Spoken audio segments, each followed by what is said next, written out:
Hola a todos, bienvenidos al programa de hoy. Estoy muy emocionado por el programa de hoy, ya que vamos a estar hablando de uno de los temas más apasionantes, que es la misión del pueblo judío en este mundo. Y con un invitado, bueno, dos invitados muy especiales, para mí personalmente y yo creo que lo van a hacer para todos ustedes.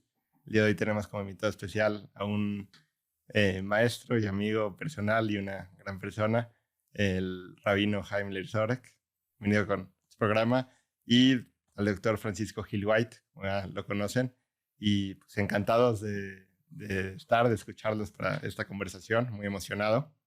Eh, Antes de entrar al tema en cuestión para el programa de hoy, hace muy recientemente, creo la semana pasada, tuvieron una plática de ustedes dos. Creo que estuvo muy productiva y entretenida. Ya después de haberlo procesado todos los temas interesantes que se hablaron, ¿qué sintieron al respecto? ¿Qué temas se quedaron abiertos que a lo mejor quisieran hablar al respecto? Pues yo me divertí muchísimo platicando con el rabino, pero me preocupó después cuando entré a ver los comentarios que muchísima gente se llevó la impresión de que eras pro Hamás, Sí, rabino. Entonces creo que es importante aclarar que para nada y tratar de explicar por qué se habrían llevado esa impresión, ¿no? No. A mí me sorprendió muy, bueno, antes que nada, gracias por esta invitación y esta conversación que creo va a estar padrísima.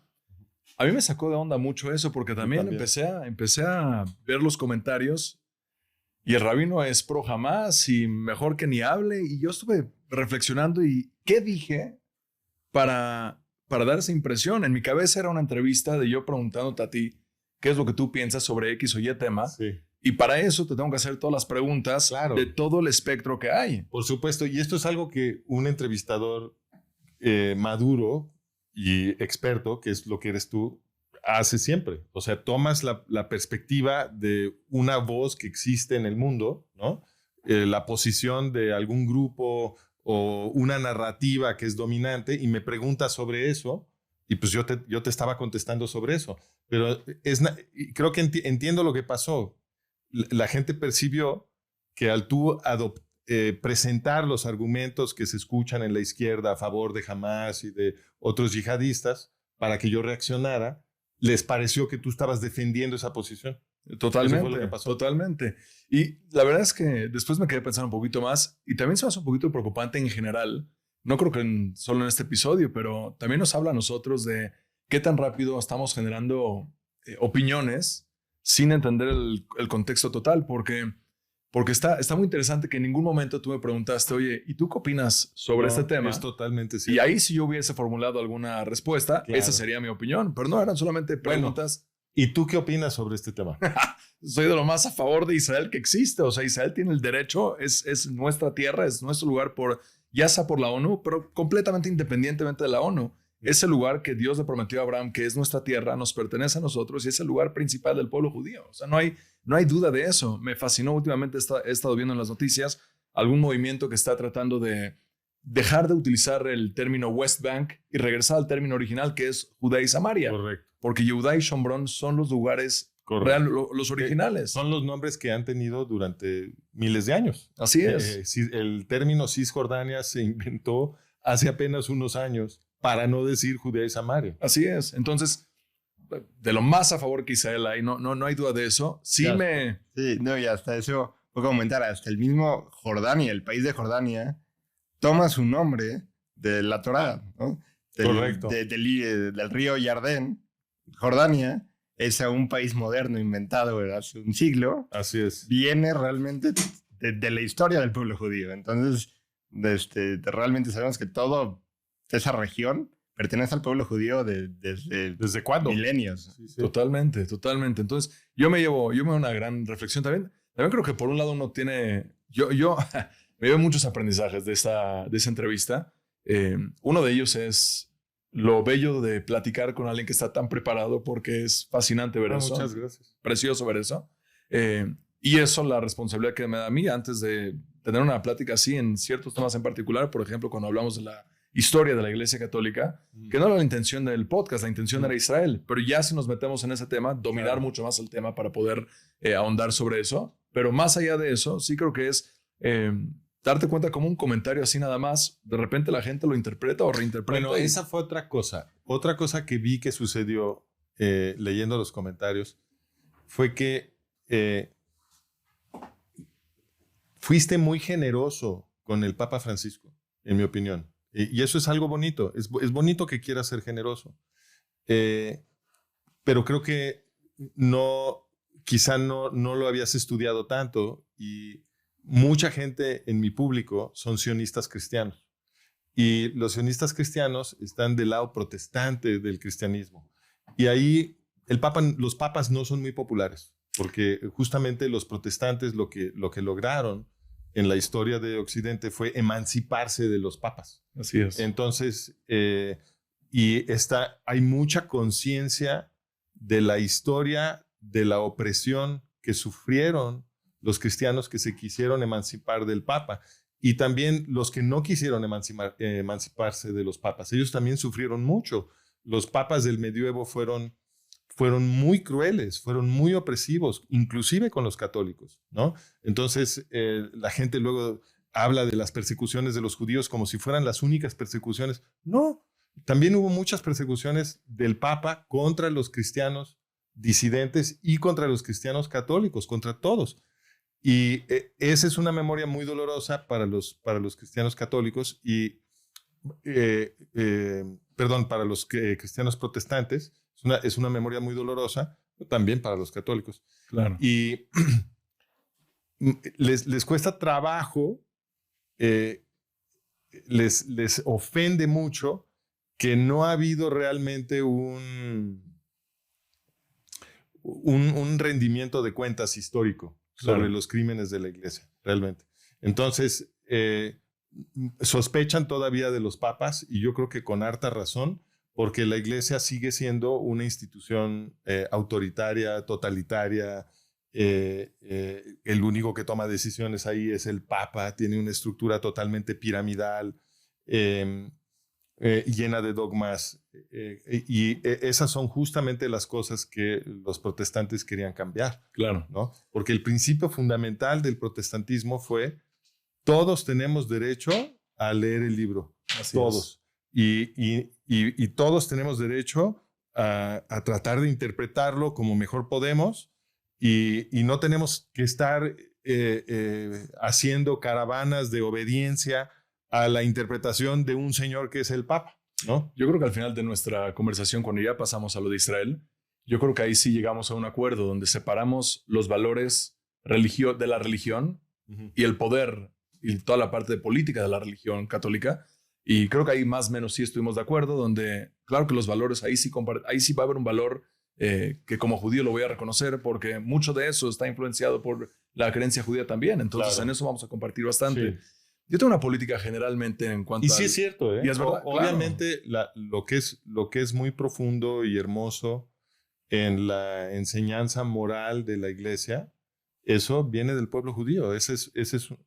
Todos esos principios de amar al prójimo, de ser compasivo, de ser justo, de decir la verdad, de escuchar y perdonar, todo de ser misericordioso, todos esos principios del catolicismo que son hermosísimos, todo eso es una herencia judía. Están explícitos en la Torá. Están explícitos en la Torá, y nos une con los católicos. Así nos une con todos los cristianos. Nos da un tronco común. Así es. De pensamiento ético y de aspiración de hermandad universal. También yo creo que parte de... A lo mejor es un error. Quisiera pensar que no, pero parte de mi política personal es que trato de asumir que los seres humanos son buenos. Entonces, si no tengo todos los datos concretos que la persona es mala, entonces estoy dispuesto a ser mucho más flexible, más bondadoso, más generoso con la persona. Entonces, parte de mi análisis es, no tengo por qué criticar a un líder de la iglesia católica porque nada más es un líder. No tengo por qué criticarlo, pero ya que hay evidencia de todas las cosas negativas que hay. Esa fue la percepción. La percepción, en mi opinión, leyendo los comentarios, fue que te percibieron como siendo demasiado generoso con el papado, que no se lo merece. Creo que ese fue el sentimiento. Y creo que hay algo de justicia en esa posición, ¿no? Que no es esta no es una opinión en contra de los católicos. en contra de una estructura de gobierno que tiene la Iglesia Católica, así es. que ha sido propicia para la opresión de muchísima gente. Y esa estructura sigue, pues, igual. Realmente no, la estructura de autoridad en la Iglesia sigue siendo la misma. Entonces, si esa estructura es peligrosa para las libertades humanas, pues continúa siendo ofensivo que esa estructura no se haya reformado. Lo entiendo, ¿no? Totalmente. Sí. Entiendo dónde viene la crítica. Sigo pensando que se me hace un poquitito preocupante, no sé qué piensas. Tú conoces a tu público mucho más. La verdad es que recibí crítica en mi propio canal también, entonces ¿sí? no solo de la gente que sigue tu canal, pero sí se me hizo un poquito preocupante que el formato entrevista no quedó tan claro, porque con una entrevista, ¿qué tipo de entrevista sería si yo te digo, ¿qué piensas de esto? Y te digo, sí, cierto, tienes razón. Es tu culpa, ¿sabes por qué? Porque conversas muy sabrosamente. Entonces ya no parecía una entrevista. Sí. ¿Ves? Hoy estaba dando una clase y tengo un grupo de alumnas y me decían, no estoy entendiendo los comentarios. Cuando nosotros platicamos en clase, también te vas a las posturas opuestas para criticar, para pensar, para analizar. Sí. Pero bueno, es un aprendizaje que Pero bueno, yo creo que esto ya quedó claro. Ya, clarísimo. No eres pro jamás.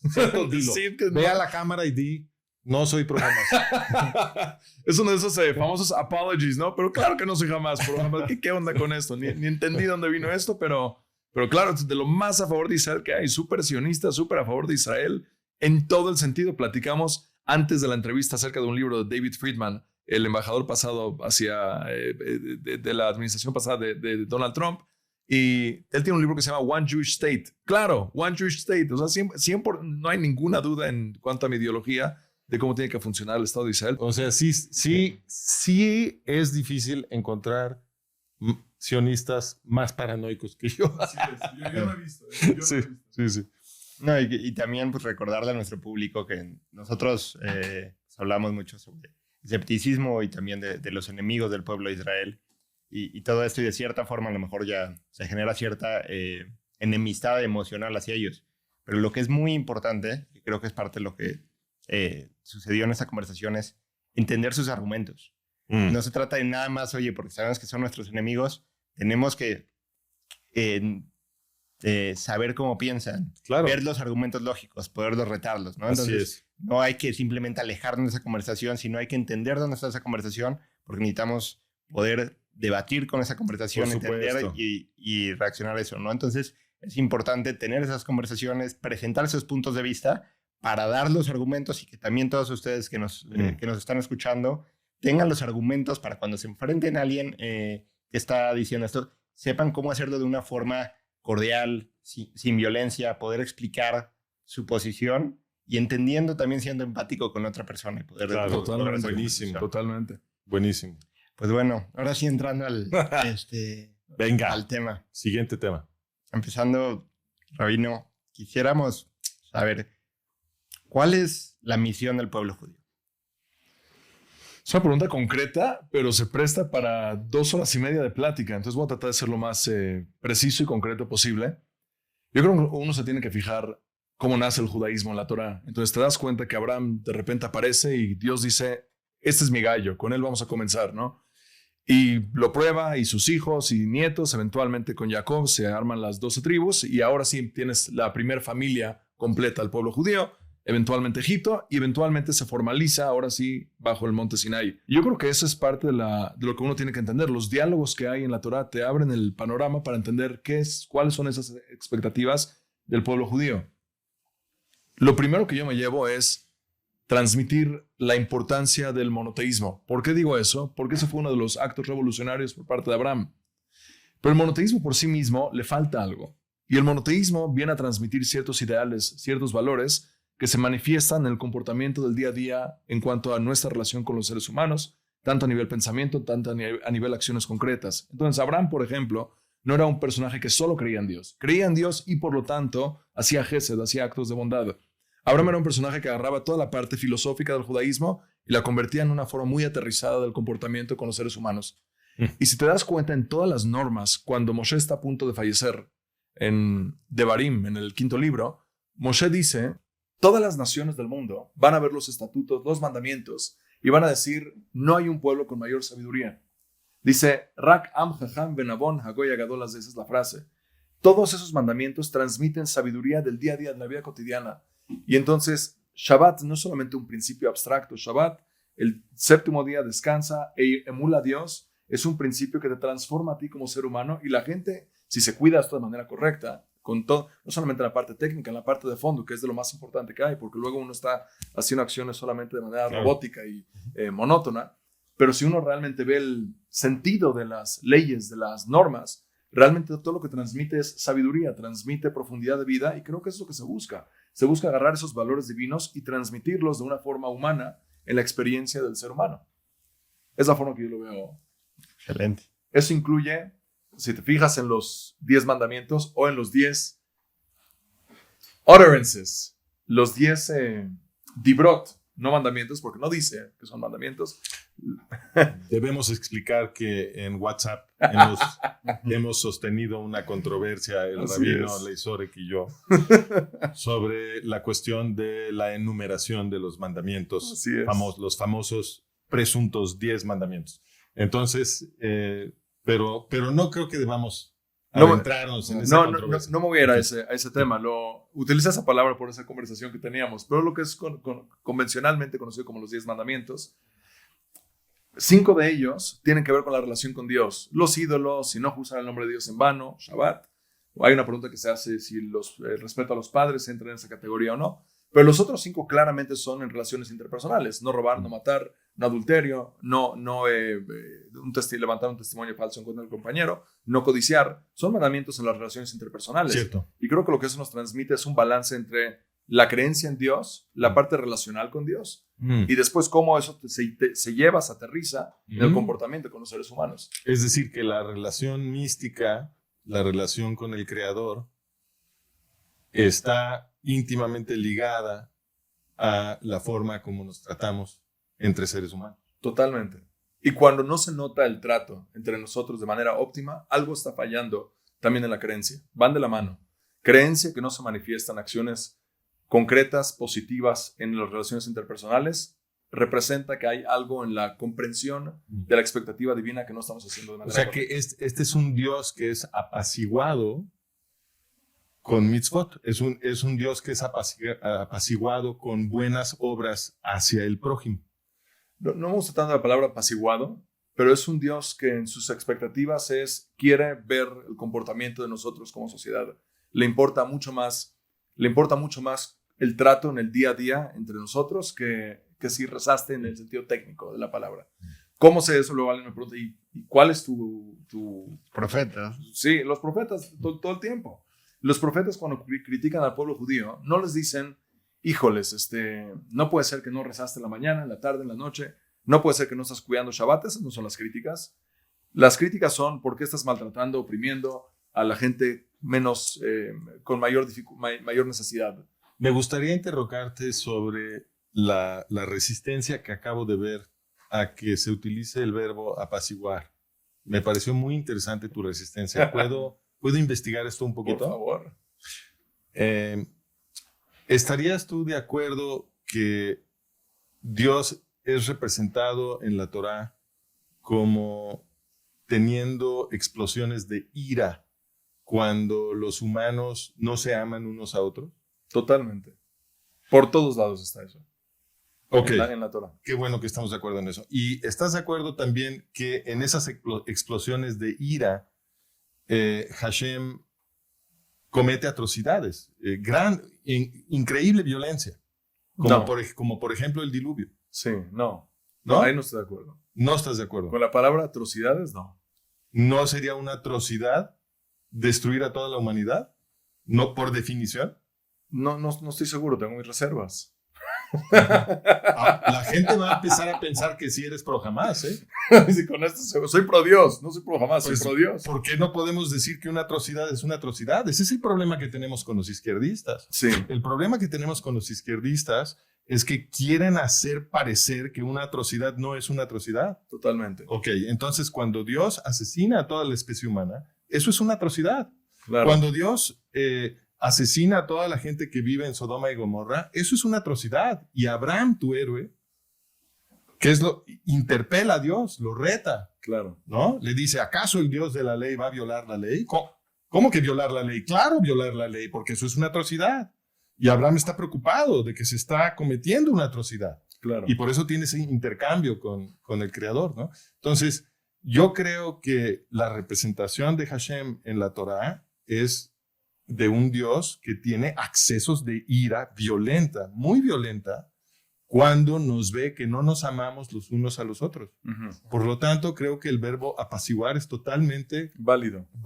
Sí. Yo creo que la forma como habla la Torá de Dios es que si tú no quieres que Dios te caiga encima, lo que tienes que hacer es amar a tu prójimo. Esa es la relación que se establece y por eso se habla tanto de temer a Dios. Sí. Que, digo, y un poquito, no me puedo aguantar. Dale. Pero un poco, la historia que dices, yo lo que me quedo, por ejemplo, en Sodoma y Gomorra, te dice, oye, es una atrocidad. Sí. Por un lado hay como debate, negociación Sí, de Abraham sin duda. con Hashem, diciendo, oye, ¿cómo vas a destruir a todo un pueblo o toda una ciudad, un par de ciudades? ¿Y qué tal si no vas a juzgar a los justos con los malvados, ¿no? Y Dios, es Dios negociando con una persona, ¿no? Claro. Y de hecho le da la razón, ¿no? O sea, Cierto. la negociación cede, por un lado, ¿no? Entonces dice como que, hay ese campo. Pero después ya que vimos la historia, ¿no? Y Dios le dice, ok, bueno, con que haya 10 personas. Y luego se nos presenta Sodoma, como llegan los ángeles, y vemos todo cómo se desencadena esa relación. Y yo lo que me quedo de la historia es como, esa ciudad no tenía salvación. Pero entonces entonces ya no es una atrocidad el acto de... Sí, o sea, para mí la impresión que me da esa historia es, a priori, parece una atrocidad, ¿no? Y por eso está negociando Abraham con Hashem y dices, no, pues Abraham es el que tiene razón, ¿no? Claro, ¿Por qué vas a ir a destruir a todo el pueblo? Claro. Pero de repente ves qué es Sodoma y Gomorra, cómo se están comportando, y por un lado, y no nada más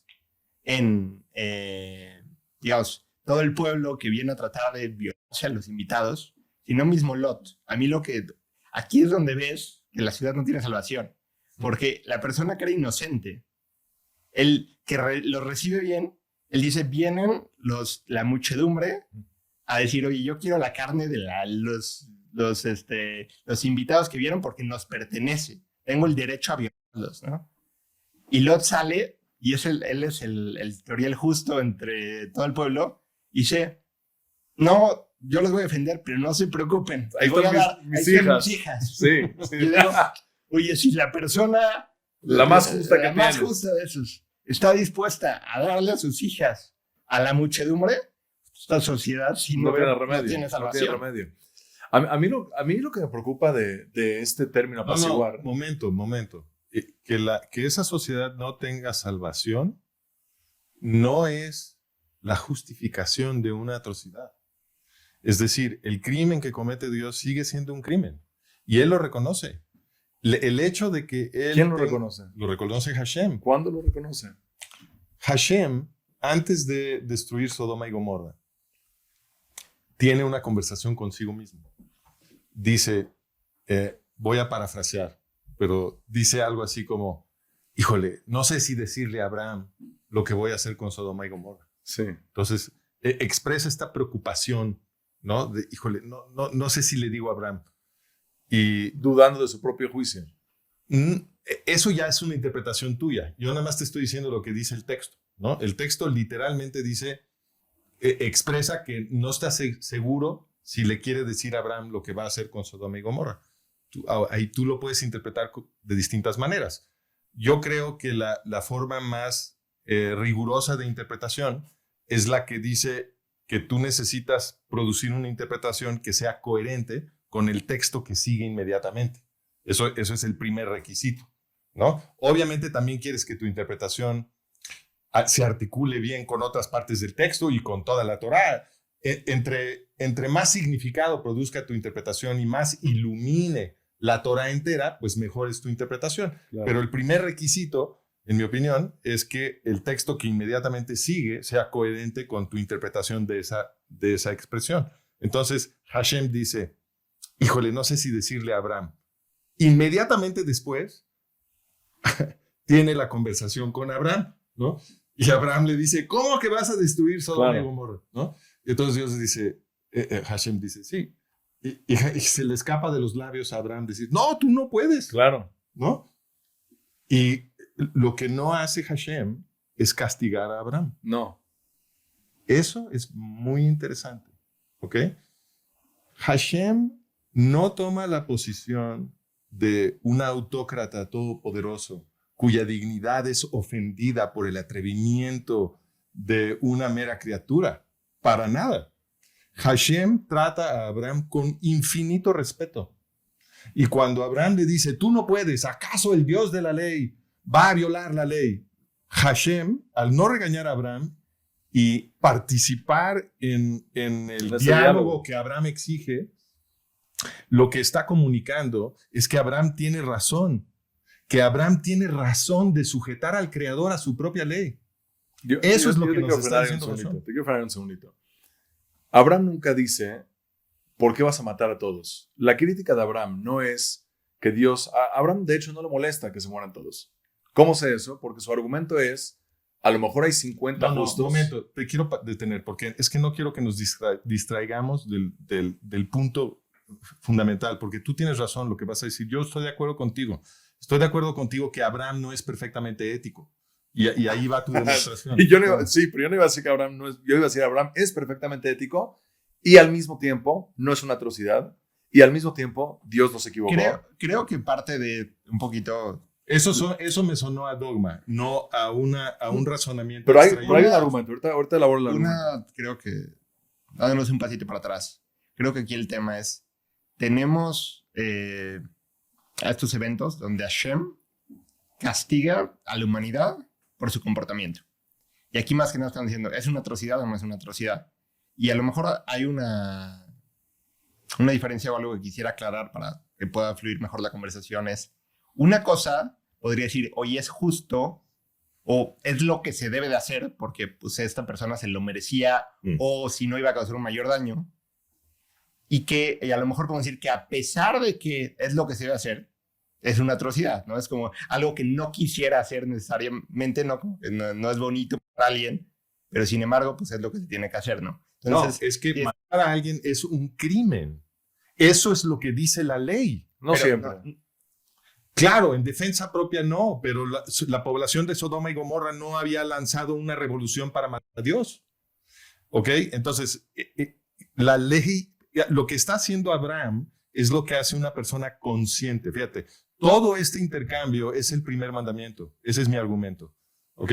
Mi argumento es que lo que yo llamo el primer mandamiento, para no entrar en la controversia sobre la numeración. No lo voy a mencionar. Lo que yo llamo el primer mandamiento es el mandamiento que sigue a la presentación de Dios en los famosos 10 mandamientos. Dios dice, yo soy el Dios, bla, bla, bla, que te sacó de Egipto, bla, bla, bla. No tengas ídolos. Y luego, pero esa es una presentación. Y luego da la orden, dice, no tengas ídolos. El lenguaje exacto que se utiliza ahí es muy importante. Dice, no te postrarás. No te postrarás. Entonces, la interpretación más profunda, en mi opinión, de ese mandamiento es esa frase, no te postrarás. Es decir, no reconocerás autoridad alguna, ninguna autoridad, por encima de tu propia conciencia. ¿Ok? Entonces, si Dios te ordena hacer algo que es un crimen, entonces tú te tienes que rebelar contra Dios, porque no se cometen crímenes, no se lastima al prójimo. Y ese intercambio entre Hashem y Abraham, eso es lo que está comunicando. Cuando Dios se dispone a cometer un crimen, está bien que Abraham lo cuestione. Abraham está haciendo su trabajo como persona ética, libre, con la conciencia que le regaló Dios, ¿no? Entonces, y Dios por eso no lo regaña, al contrario, Dios intercambia con Abraham y habla con Abraham como si Abraham fuera su igual. Así es como sucede esa conversación. Si Abraham estuviera de alguna manera ofendiendo a Dios, lo veríamos en ese intercambio, pero no sucede en absoluto. Abraham le dice, ¿acaso el Dios de la ley va a violar la ley? Ese es un reto, ¿ok? Y Dios no lo castiga. Sumándome de tu lado, no es el único personaje que lo hace. Por ejemplo, Moshe cuando va con el faraón y no le funciona, le dice, lo mismo. Oye, ¿por qué estás haciendo esto mal? ¿Por qué Así estás es. maltratando a tu pueblo? Así No es el único, el profeta Irmiyahu también lo hace y varios otros Correcto. personajes lo hacen. Correcto. No, y más para los oyentes, no voy a cambiar de tema. Pero fíjate, quiero añadir algo más a tu favor de lo que estás diciendo. Sí. Porque voy a hacer una modificación de esto. Sí. No termina entonces, vas. Lo que iba a decir es que te preguntaría a ti, Ajá. Dios, desde la concepción judía, ¿es algo físico? ¿Es algo material? No, ¿Tiene ahora sí. manos? ¿Tiene Sí, cuerpo? déjame nada más añadir lo que iba a decir porque esto Ok. es un cambio de tema. Nada más quiero Pero vamos a regresar. Sí, regresamos, nada más lo quiero cerrar. Sí.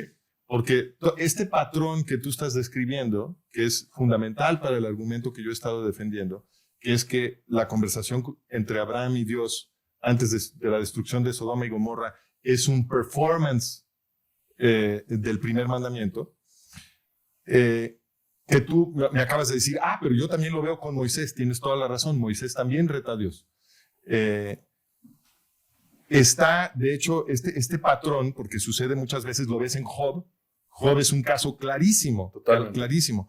Ese patrón está inscrito en el nombre mismo del pueblo. Entonces, la historia de Jacob, que se vuelve Israel, es la historia de un chavo que se pelea con Dios toda la noche, resulta, ¿no? Con el ángel, ¿no? Se pelea toda la noche y le gana. Y no solamente se pelea, le gana. Así es. Y entonces recibe el nombre Israel, que quiere decir se pelea con Dios. Sí. Y ese es el nombre del pueblo. Ustedes son el pueblo que se pelea con Dios. ¿Por qué? Porque son libres. Lo que les dio Dios fue la libertad. Y justamente cuando violas el primer mandamiento, cuando permites que alguna cosa que no es tu conciencia sea una autoridad, entonces dejas de pensar. Ese es el significado fundamental y profundo de la idolatría. Y eso es lo que pasa en el Islam. Entonces, en el Islam, creen que si Dios ordena matar al prójimo, Tienes que ir y matar al prójimo. Exactamente. Entonces, si los convencen de que Dios ordenó eso, entonces ellos creen que es justo ir a matar al prójimo. Pero lo que demuestra Abraham es, no, cuando Dios ordena o va a cometer un crimen, tú tienes que rebelarte contra Dios. Tú eres Israel, el pueblo que pelea con Dios. Porque lo que eso quiere decir es que eres completamente libre, que eres una criatura consciente y que por ser consciente puede elegir el bien o el mal siempre. Nunca tiene que seguir una orden que lo obliga a cometer un crimen por un dogma o por una autoridad o cualquier autoridad, ¿no? Y ahí está, en mi opinión, la misión profunda del pueblo judío, que era la pregunta que nos hacía Ricardo. Pero es interesante porque entonces sale dos diferentes, yo creo que se complementan, pero dos enfoques mínimo distintos. Número uno, yo estaba hablando de toda la parte de fe en Dios, pero que se manifiesta en el trato con los seres humanos, que tiene que haber. Sí, Y ahí en esa parte estamos, en la parte que estás de acuerdo. Por Tú supuesto. estás diciendo, todo eso surge con la habilidad del humano de poder rebelarse ante cualquier cosa, inclusive Dios, Claro. con tal de hacer el bien en la sociedad. ¿Por qué? Porque cuando te tomas en serio el primer mandamiento, que quiere decir que no te postrarás, A nada más. no te postrarás. Eso es lo que dice, no te postrarás. Entonces, si no te vas a postrar, tú eres soberano. El que no se postra es soberano. Así es. Tú eres dueño de todas tus decisiones y no le tienes que hacer caso a ninguna autoridad que te diga que tienes que ir a lastimar a tu prójimo. Absolutamente para nada. Claro. La ética está por encima de cualquier autoridad. Claro.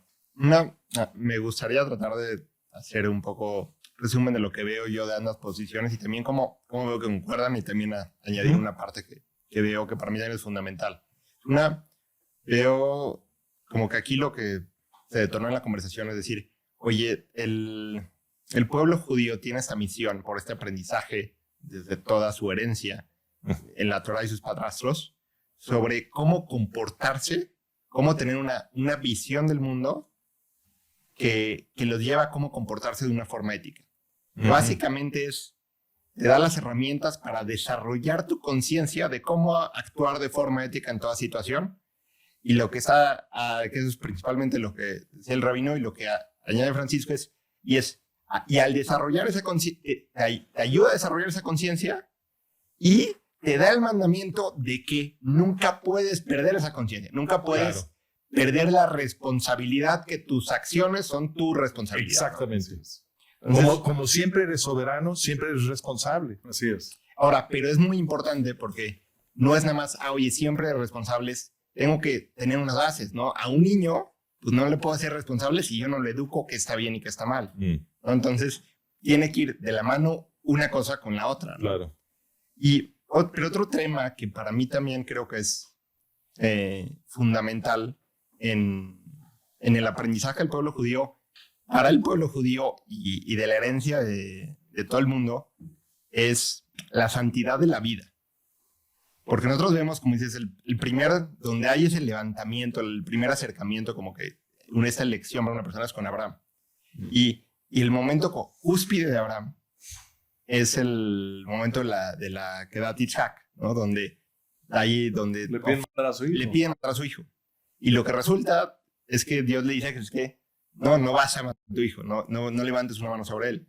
Poner un poco en contexto, en esa época, sabe que había un ídolo, se llama el Molech, donde la gente solía sacrificar a los niños a este ídolo, ¿no? Y es algo que también sabemos hoy en día, que se hacía en otras culturas, azteca, otros que había sacrificios humanos. Entonces, una parte fundamental del judaísmo es toda vida es sagrada. Claro. Toda vida es sagrada y eso va pues, de la mano con esa ética, ¿no?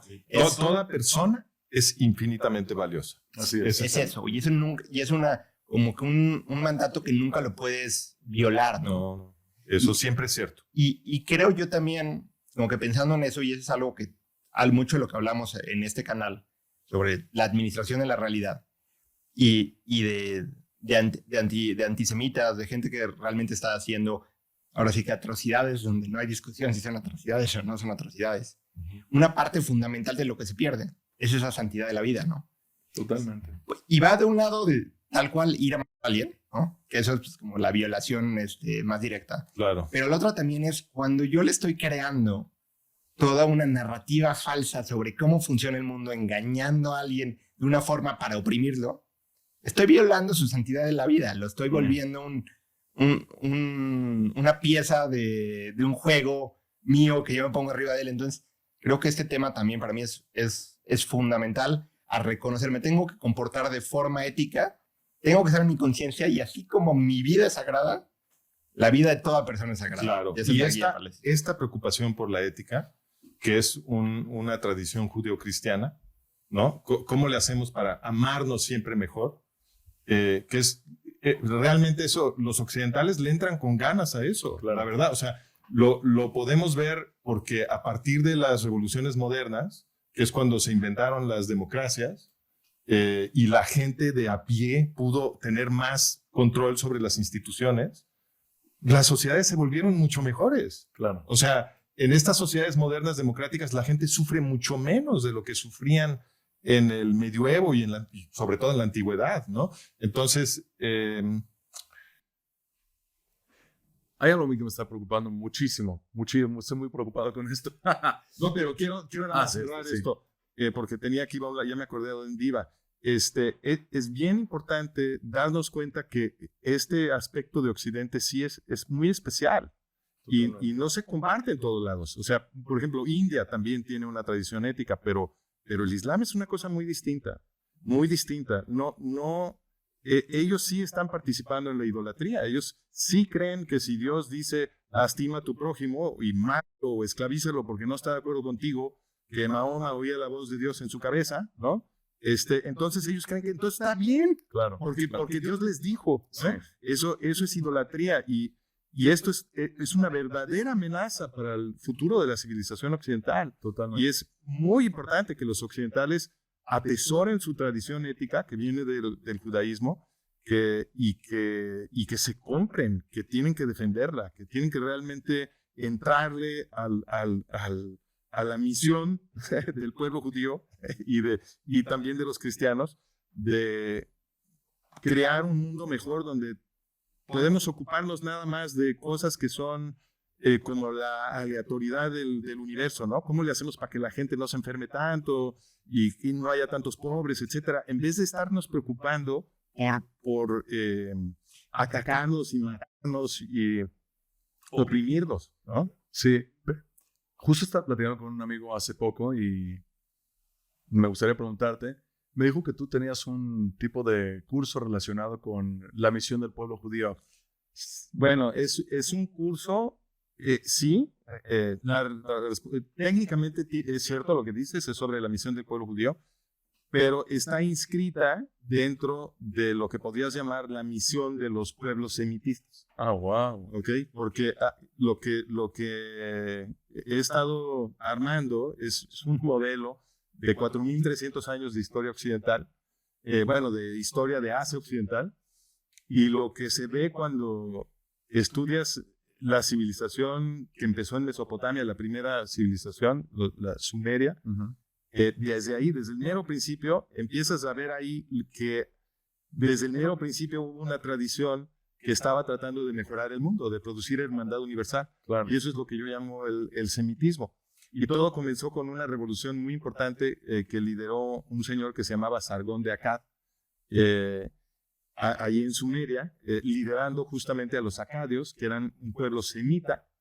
Y lo que se estableció a partir de ahí fue un sistema donde los reyes trataban de proteger a la gente que gobernaban y veían como su responsabilidad primaria promulgar reformas legales para cada vez proteger más derechos y libertades y asegurar que no hubiera violencia. Fascinante. O sea, el curso te toma 4.300 años de historia con todos los detalles y ver todo el desarrollo del pensamiento occidental. Exactamente, y ahí puedes ver en esa tradición que fue iniciada por pueblos semitas, puedes ver en dónde está inscrito el pueblo judío, porque el pueblo judío es un pueblo semita. Claro. Toda esta efervescencia legal sucedía centrada en la ciudad de Babilonia. Los textos legales más importantes del pueblo judío también se escribieron en Babilonia, obviamente empapados de esta cultura, y son los judíos los que trajeron esta tradición tan antigua de lo que yo llamo el semitismo mesopotámico, babilónico. Fueron los judíos los que los trajeron esto a Occidente. Claro. Entonces, esta misión del semitismo sobrevivió nada más en el pueblo judío, porque el semitismo que había en Mesopotamia fue destruido cuando el Islam conquistó todo eso. Pero los judíos lo trajeron a Occidente, y en Occidente se generó la tradición judeocristiana que ha continuado todo ese proceso. A mí se me hace importantísimo ese tipo de cursos porque hoy se está criticando mucho y la filosofía woke está muy fuerte, tratando de tirar. No, tenemos un problema que el islamismo está tratando de acabar con eso también, y al mismo tiempo la filosofía woke también está destruyendo. Con el yihadismo, es una cosa rarísima. Sí, lo comentamos la vez pasada. ¿Cómo tienes esto? Decía Netanyahu, me fascinó esa frase, decía: la gente que pertenece a los movimientos LGBT y están apoyando a los de Hamas en Gaza, y dijo él, creo que fue en la ONU, dijo: es como que si tienes una protesta por parte de un par de pollos abogando por KFC. Claro, es una locura. ¿Cuál es el sentido? Pero ahí ves la relación entre dos diferentes grupos que ideológicamente, en un sentido estricto de la palabra, no comparten, no se ven uno al otro, pero realmente están destruyendo esa mismita base que es este desarrollo del pensamiento occidental. Y si al curso tratas esos 4.300 años, para mí se me hace importantísimo. Claro, porque ahí te das cuenta, cuando tú ves la línea de 4.300 años, el 20 que te cae, la ficha que te cae, es que las luchas en las que estamos inscritos hoy, en el siglo XXI, son la última oscilación de este gran proceso en el que dos sistemas rivales se han estado disputando el control de nuestras instituciones durante 4.300 años y se van transmitiendo de generación en generación. Y estos dos rivales son el semitismo y el antisemitismo. Así es. Entonces, los antisemitas modernos comparten las mismas estructuras ideológicas que tenían los antisemitas muy, muy antiguos, que combatían el semitismo inclusive antes de que hubiera judíos en Babilonia. Así es. Una lucha de dos diferentes ideologías por varios milenios. Durante toda la historia de la civilización. Ante eso. Sí, a mí un poco, como dices, esto se ve como este movimiento del semitismo, el judaísmo, toda la cultura judeocristiana, volvió una parte tan fundamental. Y realmente muchas de las ideologías que vemos diferentes realmente no tienen una base por sí misma. Simplemente su propósito son antisemitas, ¿no? Por ejemplo, y esto para mí es un ejemplo claro. Eso es lo que los une, el antisemitismo. Porque nosotros vemos, por ejemplo, si esta ideología woke tuviera un set de valores propio, pues para toda la lógica no haría ningún sentido pues que tengan ningún tipo de alianza con los yihadistas, ¿no? Correcto. Entonces, cuando nosotros vemos que hay este apoyo a los yihadistas sobre el Estado de Israel, sobre el pueblo judío, nos das cuenta que realmente no hay un set de valores propios. Totalmente. Lo que quieren su posición es, yo estoy en contra del set de valores judeocristiano, y eso es lo que me define. Cualquier movimiento que vaya hacia... No precisamente, ¿eh? No, porque cuando ellos entran en debate, ellos defienden valores judeocristianos. Entonces, por ejemplo, del conjunto de valores judeocristianos sacan siempre la tolerancia. Claro. ¿No? Porque se supone que ellos están luchando por la tolerancia. Y también sacan la justicia, ¿no? La justicia social. Y esos son valores dentro del conjunto de valores judeocristianos. Pero son valores distorsionados. O sea, la forma de aplicación es completamente distinta. Totalmente de acuerdo contigo. Lo que realmente están rechazando es a los judíos. Porque inclusive en su forma de argumentar, reclutan por lo menos, digamos, la estrategia narrativa y argumentativa de los valores judeocristianos, ¿no? Hablan de justicia, de tolerancia, etcétera, diversidad, etcétera. Pero en realidad lo que los une es el antisemitismo. Y por eso podemos ver posiciones tan absurdamente paradójicas e encontradas, ¿no? Que no tienen, como tú dices, Ricardo, que no tienen nada que ver una cosa con la otra. Unidos por la misma causa. Porque lo único que realmente se necesita es que de alguna manera sea antisemitismo. Así es. Y eso es muy peligroso. Así es. Muy peligroso. ¿Puedo regresar un poquito a lo que estamos platicando antes? Porque sí es algo que tengo. A ver si... el tema que se quedó colgando. Ayúdame con esto. Venga. Yo doy clase en un par de universidades y uno de los bloques de los temas que abordo es relativismo moral. Y se me hace un tema muy interesante porque han habido durante la historia pensadores muy importantes. Y siempre les digo en la materia, traigo la visión de Aristóteles, por ejemplo, que él no hablaba como tal de filosofía moral, pero sí hablaba de el camino para llegar al placer o a la felicidad. Es más bien felicidad. Y él llegó a esta conclusión, que es evitar los extremos. Y él decía, los extremos son los vicios, y el balance entre los vicios te da la virtud, y ese es el camino a seguir, ¿no? Y después tenías otros filósofos, durante la historia de Santo Tomás de Aquino, después tenías en la Ilustración, tendrías a Kant, y tendrías un poquito antes a Thomas Hobbes, y cada uno de ellos con una filosofía distinta en cuanto a cómo definir la moral. Y lo que siempre les digo en la universidad es que el común denominador de todos los filósofos es que ni uno está de acuerdo con la opinión del otro. O sea, Kant, por ejemplo, creía en una verdad universal. Jeremy Bentham no creía en eso, él creía en un utilitarismo. Y el bien se define según la mayor utilidad a la mayor cantidad de gente. John Stuart Mill decía, sí utilitarismo, pero utilitarismo con ciertas cosas que valoramos, no valoramos todo por igual. Y entonces tenías a otro personaje como Kant, como Aristóteles, que te decía, vámonos al camino del medio, olvídate de tanto discurso, ve lo que funciona evitando los vicios. Y después te vas a Santo Tomás de Aquino y te dice, olvídate de todos ellos, no siendo en orden cronológico, pero olvídate de todos ellos, ley natural. Y eso te define el bien y el mal. Y les digo, cuando una persona se basa solamente en su propio pensamiento, ¿quién te garantiza que ese pensamiento realmente es moral? Y voy a ser ahorita abogado del diablo. ¿Quién dice que realmente quitarle la vida a alguien está mal? O sea, ¿quién le pone esa autoridad? Sí, o sea, es abogado del diablo. Abogado del diablo. Bien las noticias. Estás en problemas cuando haces eso, acuérdate. Pero estoy explicando, es abogado del diablo. No es mi creencia, pero vamos a hacer el ejercicio. Ya va. Bien las noticias en Pensilvania. Esto es una noticia real. Una persona estaba...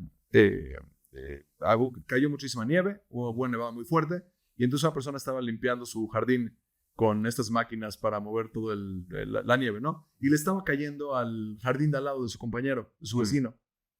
ves en el video cómo sale el señor este de la casa, se pone a gritarle al señor este, se mete de regreso a su casa, sale con un rifle y acaba con la persona.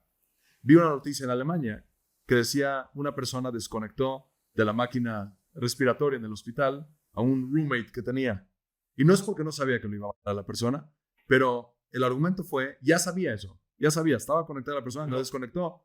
Cacharon a la persona porque empezó a sonar la máquina, cacharon a la persona, era una señora si no me equivoco, y le dijeron, no lo hagas, porque si lo haces, va a perder la vida de la persona. Y entonces lo volvió a hacer y le preguntaron por qué lo hiciste. Y su argumento fue, porque hace mucho ruido la máquina y me molesta. ¿A dónde vas ¿A, con esto? ¿A dónde voy con esto? Que creo que no es tan sencillo abogar por decir, claro, el ser humano tiene toda la habilidad de basarse en su propio intelecto, en su propia creencia, y esa conclusión a la que tú llegas es lo suficientemente fuerte como para retar al ser supremo que creó ese razonamiento. Y creo que justamente Abraham, regresando al tema, pero es que no es tan difícil. Entonces, a ver, Hillel, el viejo, el rabino más influyente de todos los tiempos, sí, lo dijo clarísimo. Cuando le dijeron, ¿cuál es el principio? ¿Cómo reduces toda la Torah a un principio? Él dijo, amarás a tu prójimo como a ti mismo.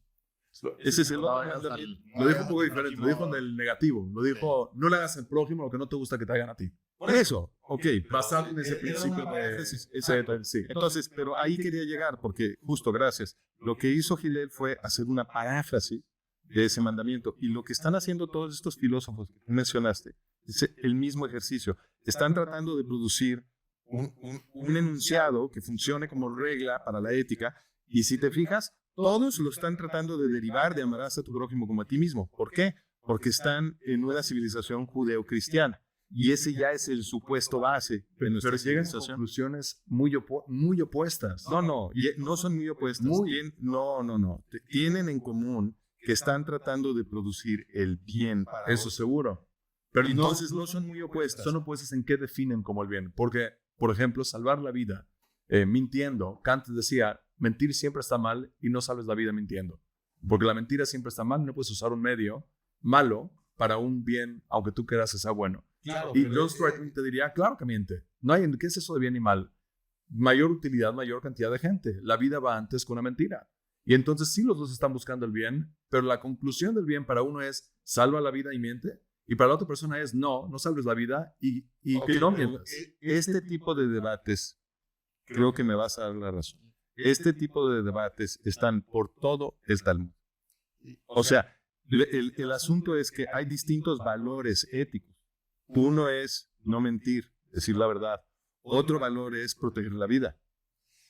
Otro valor es buscar la justicia. Otro valor es expresar compasión. ¿Y qué haces cuando Exactamente. Entonces, hay situaciones en las que dos valores que los dos son válidos para una vida ética, en una situación en particular están compitiendo. No se pueden aplicar a la perfección ambos. Y entonces tenemos que tener un razonamiento para tratar de decidir qué es lo más correcto o lo menos peor.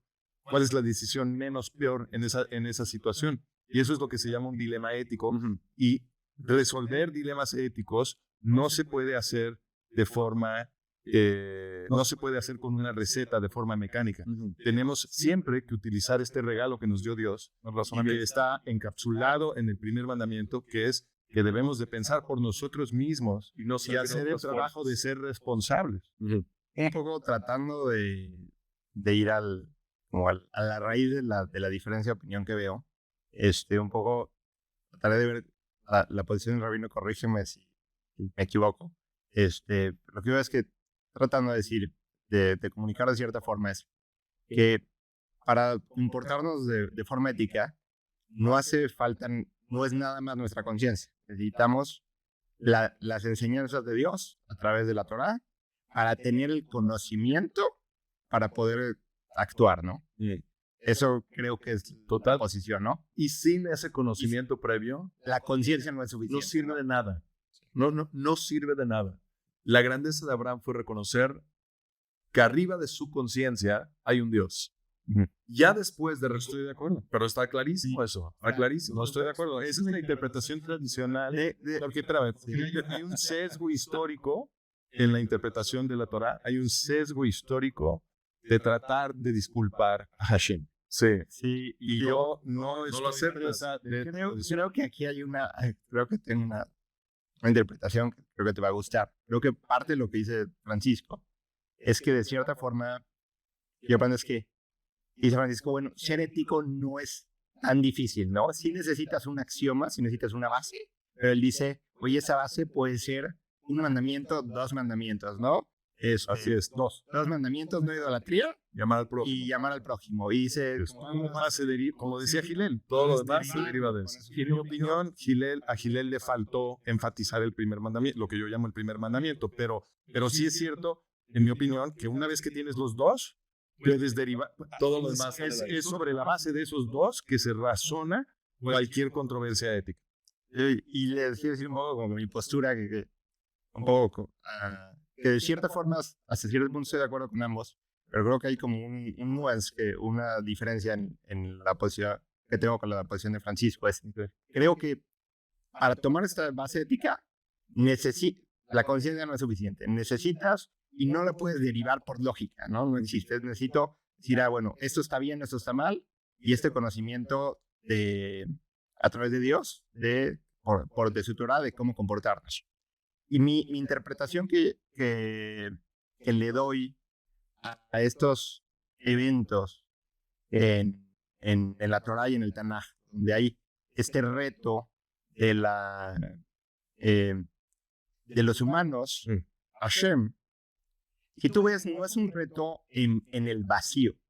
Retan a Hashem con argumentos. Correcto. Y los argumentos son en base a las enseñanzas de Hashem. Claro. Entonces, realmente lo que está sucediendo es que dice Hashem, mira, yo te voy a dar una lista de mandamientos, una constitución, y básicamente yo soy el rey, ¿no?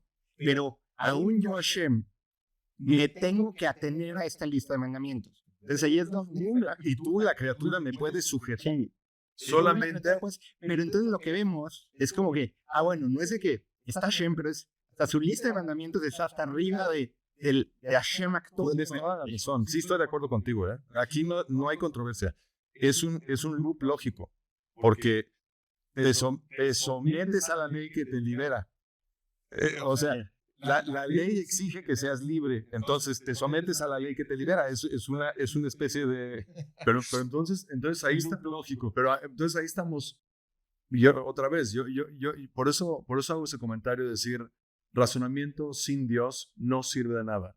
Solamente porque tienes a Dios y te da el sistema de razonamiento, claro, yo lo puedes utilizar para retar al propio Dios. Ahí estamos perfecto. Completamente de acuerdo contigo. Y aquí creo que también el aprendizaje también profundo que va de la mano es, oye, tienes que vivir en base a estos mandamientos, es esta constitución ética, y no importa quién sea tu líder, Claro. aunque sea el mejor del mundo, lo que quieras, a ver, no es mejor que Dios, ¿no? Claro. Y aún a Dios lo tienes que atener a estos mandamientos. Exacto. Fíjate, tienes que obedecer a Dios.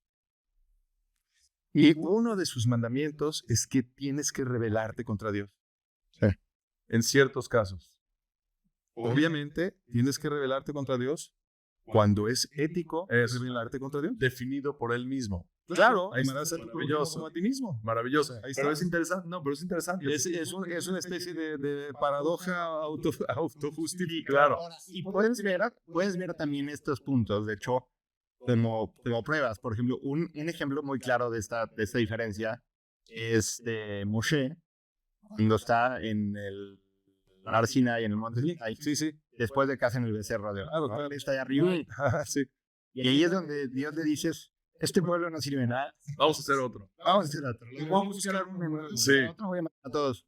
Pero si uno pone atención al texto, le dice a Moisés, permíteme matar. Le pide permiso. Le pide permiso. Claro. Entonces, oye, ¿por qué le tendría que pedir permiso? Claro. Entonces, como yo lo veo, es realmente Dios nunca quería matar al pueblo. Estaba probando a Hashem. Estaba Hashem probando a Moshe a ver si había aprendido que él tenía que defender al pueblo. Así es. Yo le doy una interpretación muy distinta. Yo le doy la siguiente interpretación. Hashem está poseído de ira y sabe que su criatura es ética, porque es Moshe. Entonces, presa de esta emoción tan violenta, le pasa la responsabilidad a Moshe para que Moshe pueda detenerlo. Esa es la interpretación que yo le doy. Entonces, cuando le dice, déjame que mi ira vaya contra ellos, ¿no? Algo así le dice. Lo fortalece a Moshe para utilizar eso propio. Le está pasando autoridad a Moshe de detenerlo. Oye, te pones muy creativo en la lectura del texto, tú. Ahora, Bueno, pero es que cualquier interpretación es creativa. La pregunta es, pero jugando con eso también, ahorita lo que nosotros estamos diciendo es que la Torah, los mandamientos, están arriba de cualquier, correcto. de cualquier cosa. La ética está inclusive por encima de Dios mismo. Okay. No podemos justificarlos en Dios porque Él la puso ahí. Al prójimo. Porque Él la puso ahí, no está arriba de Dios mismo. Dios puso esa ética en ese lugar. Es que Tomando eso, ¿está bien? Es un lugar. Ahora, de cierta forma, la interpretación que le estás dando, creo, en términos prácticos es muy similar, pero creo que es emocionalmente, ideológicamente, es distinta y por eso como que vale la pena explorarlo. Para mí, otro de los mandamientos, a ver cómo lo podrías cuadrar, es que ames a Dios con todo tu corazón y que lo juzgues para bien. Y yo lo que siento es que, por ejemplo, en este caso de Moshe, tenemos dos interpretaciones posibles. Y de cierta forma yo lo que veo es, oye, tu interpretación, aunque tiene un sentido lógico, pues no concuerda con el otro mandamiento que tienes, que para ser ético, tienes que amar a Dios y verlo como este ser perfecto. No, está bien. Mira, yo creo que se puede resolver porque la ley que recibimos es una ley muy buena, porque es una ley que nos hace libres. Y ese agradecimiento es el que nos hace amar a Hashem. Entonces, no hay, en mi opinión, no hay ninguna contradicción. Eso no quiere decir que no podamos rebelarnos. Obviamente podemos rebelarnos porque, y como lo hace Job, porque es no solamente permitido, sino exigido por Hashem, ¿no?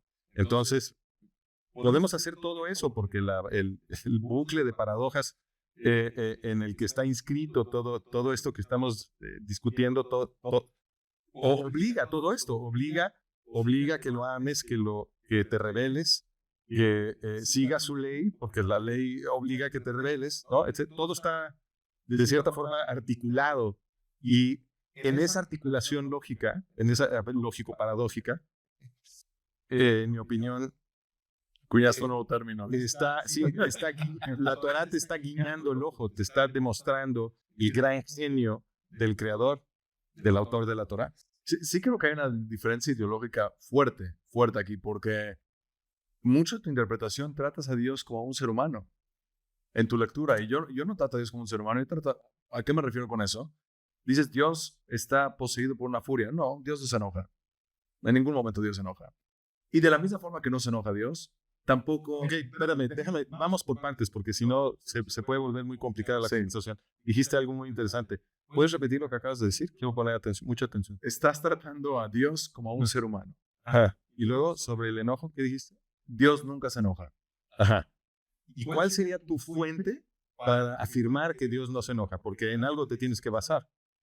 Me baso en dos. A nivel fuentes te diría, esa es toda la filosofía de Maimónides.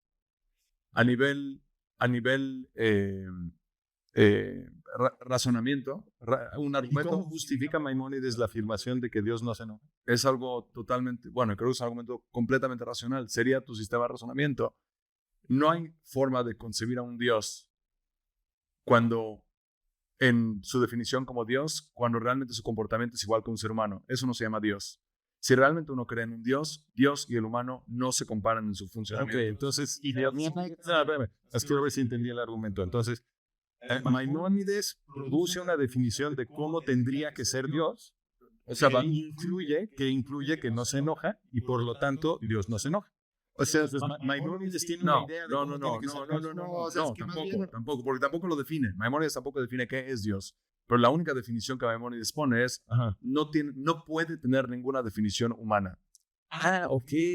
Pero ese es un argumento circular, ¿estamos de acuerdo? Si yo defino a Dios como algo que no puede ser humano y digo, por lo tanto, no puede ser humano, pues eso es un axioma, eso no es un argumento, no es una demostración de nada. Simplemente lo definí como a mí me gusta y por lo tanto tengo razón. No, pero es que esto si tú ves, bueno, y a lo mejor porque hay una pregunta que también quería tomar para retomar, pero pero ese tema es un proceso muy lógico. Esto es, según yo, la introducción al primer capítulo de Moreno Eugim, de la guía de preflejos, donde más que nada habla de... Sí, estoy familiarizado con el argumento, pero... En la creación dice que creó Dios al hombre a su imagen y semejanza. Entonces... ese es el problema para Maimónides. Pues entonces Maimónides explora qué significa imagen y semejanza, ¿no? Dice, oye, no puede ser que se refiera pues como en forma física, ¿no? Claro. Entonces dice, no, pues esto me está hablando de otra cosa, tiene una semejanza en una característica.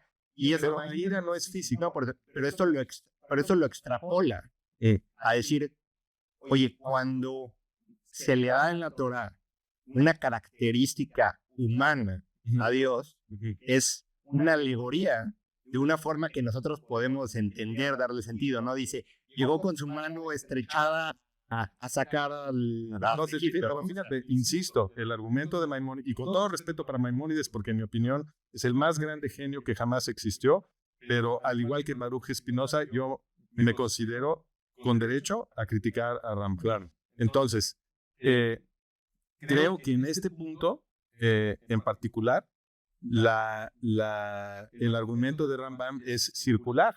Él lo que dice, Dios no puede tener atributos humanos, por lo tanto no tiene atributos humanos. No, pero Es un argumento circular. Eso sería un argumento circular, pero vamos allá de eso. Es decir, si tú te tienes que preguntar, porque dentro de sus argumentos racionales que él da para la existencia de un Dios, él no dice Dios existe solamente porque dice la Torah, Dios existe. Él dice Dios existe porque hace varios... No, pero es que no estamos hablando de eso. No, pero sí es de esto, estoy regresando a esto. Él dice, tienes que preguntarte qué hubo antes de ti, cuál fue la primera causa. Y él llega a la conclusión que la única manera de poder aseverar que existe una entidad que puede ser la primera causa es una causa que no requiera de los mismos, que no caiga en los mismos problemas que tuviste en todo el procedimiento. Entonces, el humano siendo materia, requiere de una causa inicial. Sí, pero a mí todo eso me suena a que Maimónides tiene ciertas ideas de cómo tiene que ser el universo y cómo tiene que ser Dios. Y entonces te dice, así tiene que ser, pero no es una derivación lógica de nada. Cuando él dice que las representaciones humanas de Dios en la Torah tienen que ser alegorías, esa es una interpretación. Pero esa es una interpretación. Entonces yo podría contestarle a Maimónides. Obviamente me interesaría mucho saber qué me contestaría, pero... Hay que invitarlo al podcast. Claro, exacto. Lo que yo le contestaría es, oye, el texto dice que fuimos hechos a su imagen y semejanza, y una interpretación posible de eso es que el texto está hablando en sentido figurado y literal al mismo tiempo. En otras palabras, un aspecto de imagen y semejanza, el figurado, es que nosotros tenemos conciencia moral. Y de hecho, las primeras páginas del Génesis hablan de cómo nos dio conciencia moral, ¿no? Y nos permitió escoger entre el bien y el mal. Y el texto literalmente dice que eso nos hizo como los dioses. Eso es lo que dice el texto. Entonces, una interpretación de imagen y semejanza es que nos hizo con una conciencia moral parecida a la suya. Otra interpretación de imagen y semejanza es que nos hizo con emociones sociales parecidas a las suyas. Porque el texto representa a Hashem durante todo el camino de la Torah, respondiendo con emociones sociales a los comportamientos de los humanos. Y el propio texto en el Talmud, entiendo que no es el mismo nivel. No, es que estamos hablando de la Torah. No, yo sé, pero el Talmud dice hay un principio que es Dibra Torah que lo Shomen Adam, que significa Dios, la Torah habla por medio de un lenguaje humano.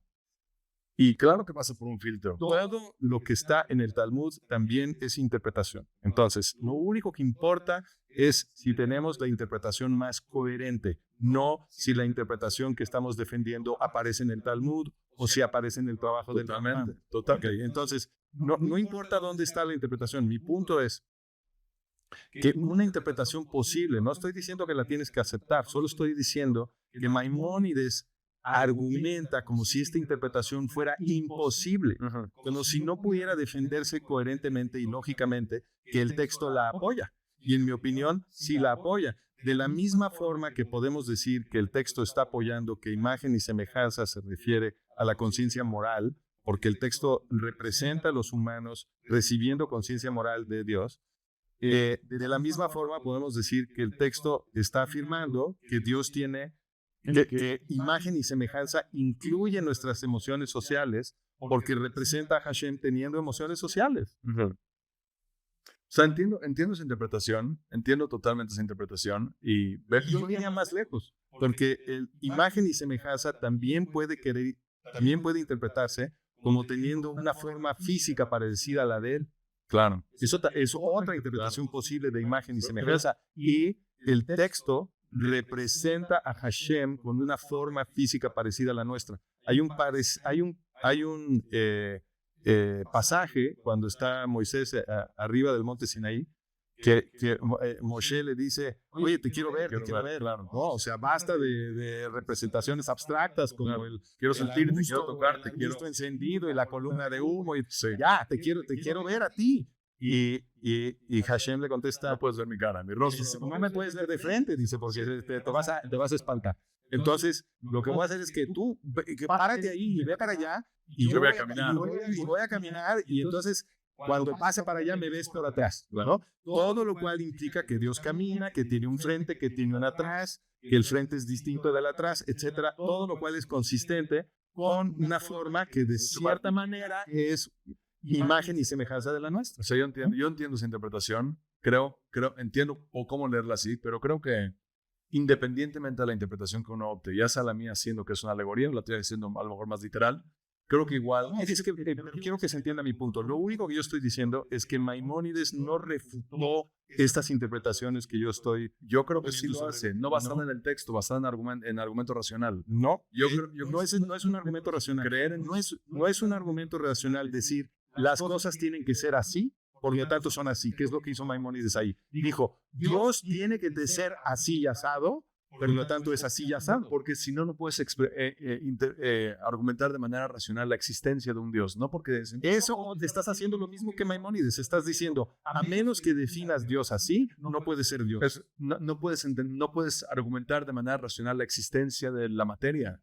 Porque la materia solamente existe cuando puedes justificar la existencia de algo no material. ¿Por qué? Porque ¿de dónde te sacaste ese argumento? ¿Por qué afirmas que lo obviamente lógico es que la no materia creó la materia? ¿Eso por qué es lógico? Porque si no, no existiría un comienzo. ¿Por qué no puede haber un comienzo de esta materia? Porque la materia creada por otra materia. ¿Y cuál fue la de antes? Creada por otra materia, y la de antes por otra materia, y la de antes por otra materia. Entonces, tú estás diciendo que a fuerzas la única metafísica posible es la que no tiene un regreso. Correcto, claro. Ese es el argumento desde, no Maimónides, el argumento griego de primera causa. ¿Por qué no puede haber un regreso de infinito? ¿Cuál es el argumento? Porque no existe, la materia por definición no es infinita. Por definición, gracias.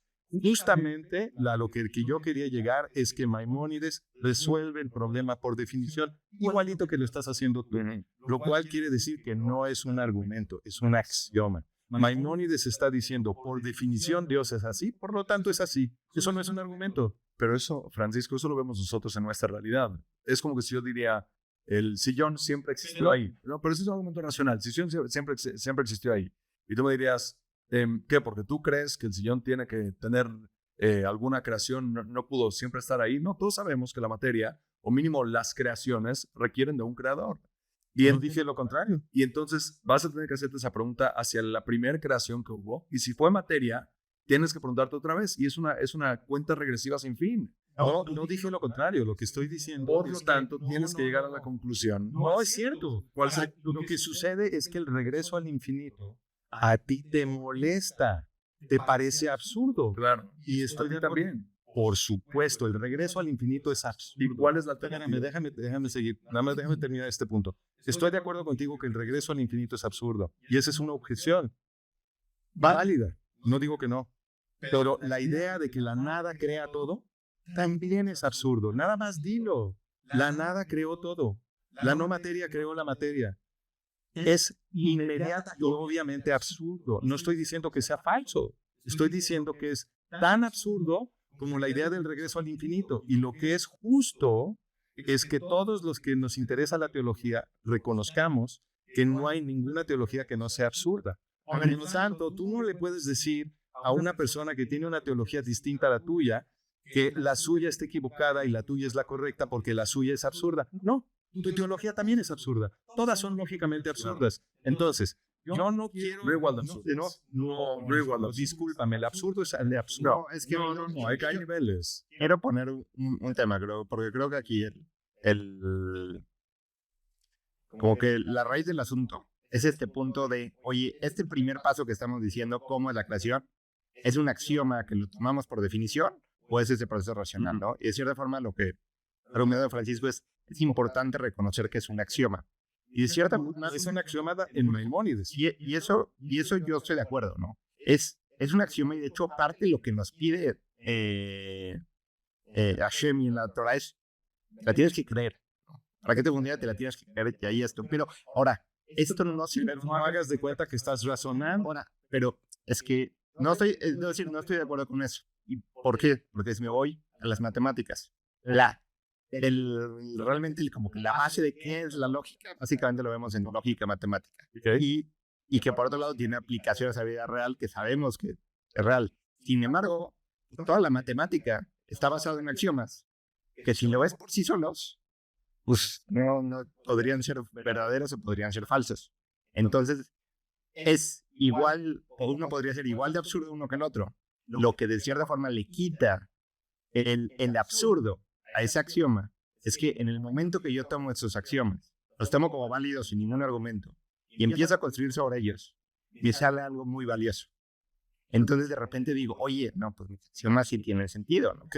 Entonces, Pero también hay algo distinto, sobre todo, también hay algo distinto, Francisco, que es, me queda claro que la nada creó algo, es absurdo, claro. ¿Desde cuándo la nada crea algo? Hay un libro de... O la no materia. Con la no materia, totalmente de acuerdo, porque nosotros tampoco conocemos eso y no hay evidencia de eso.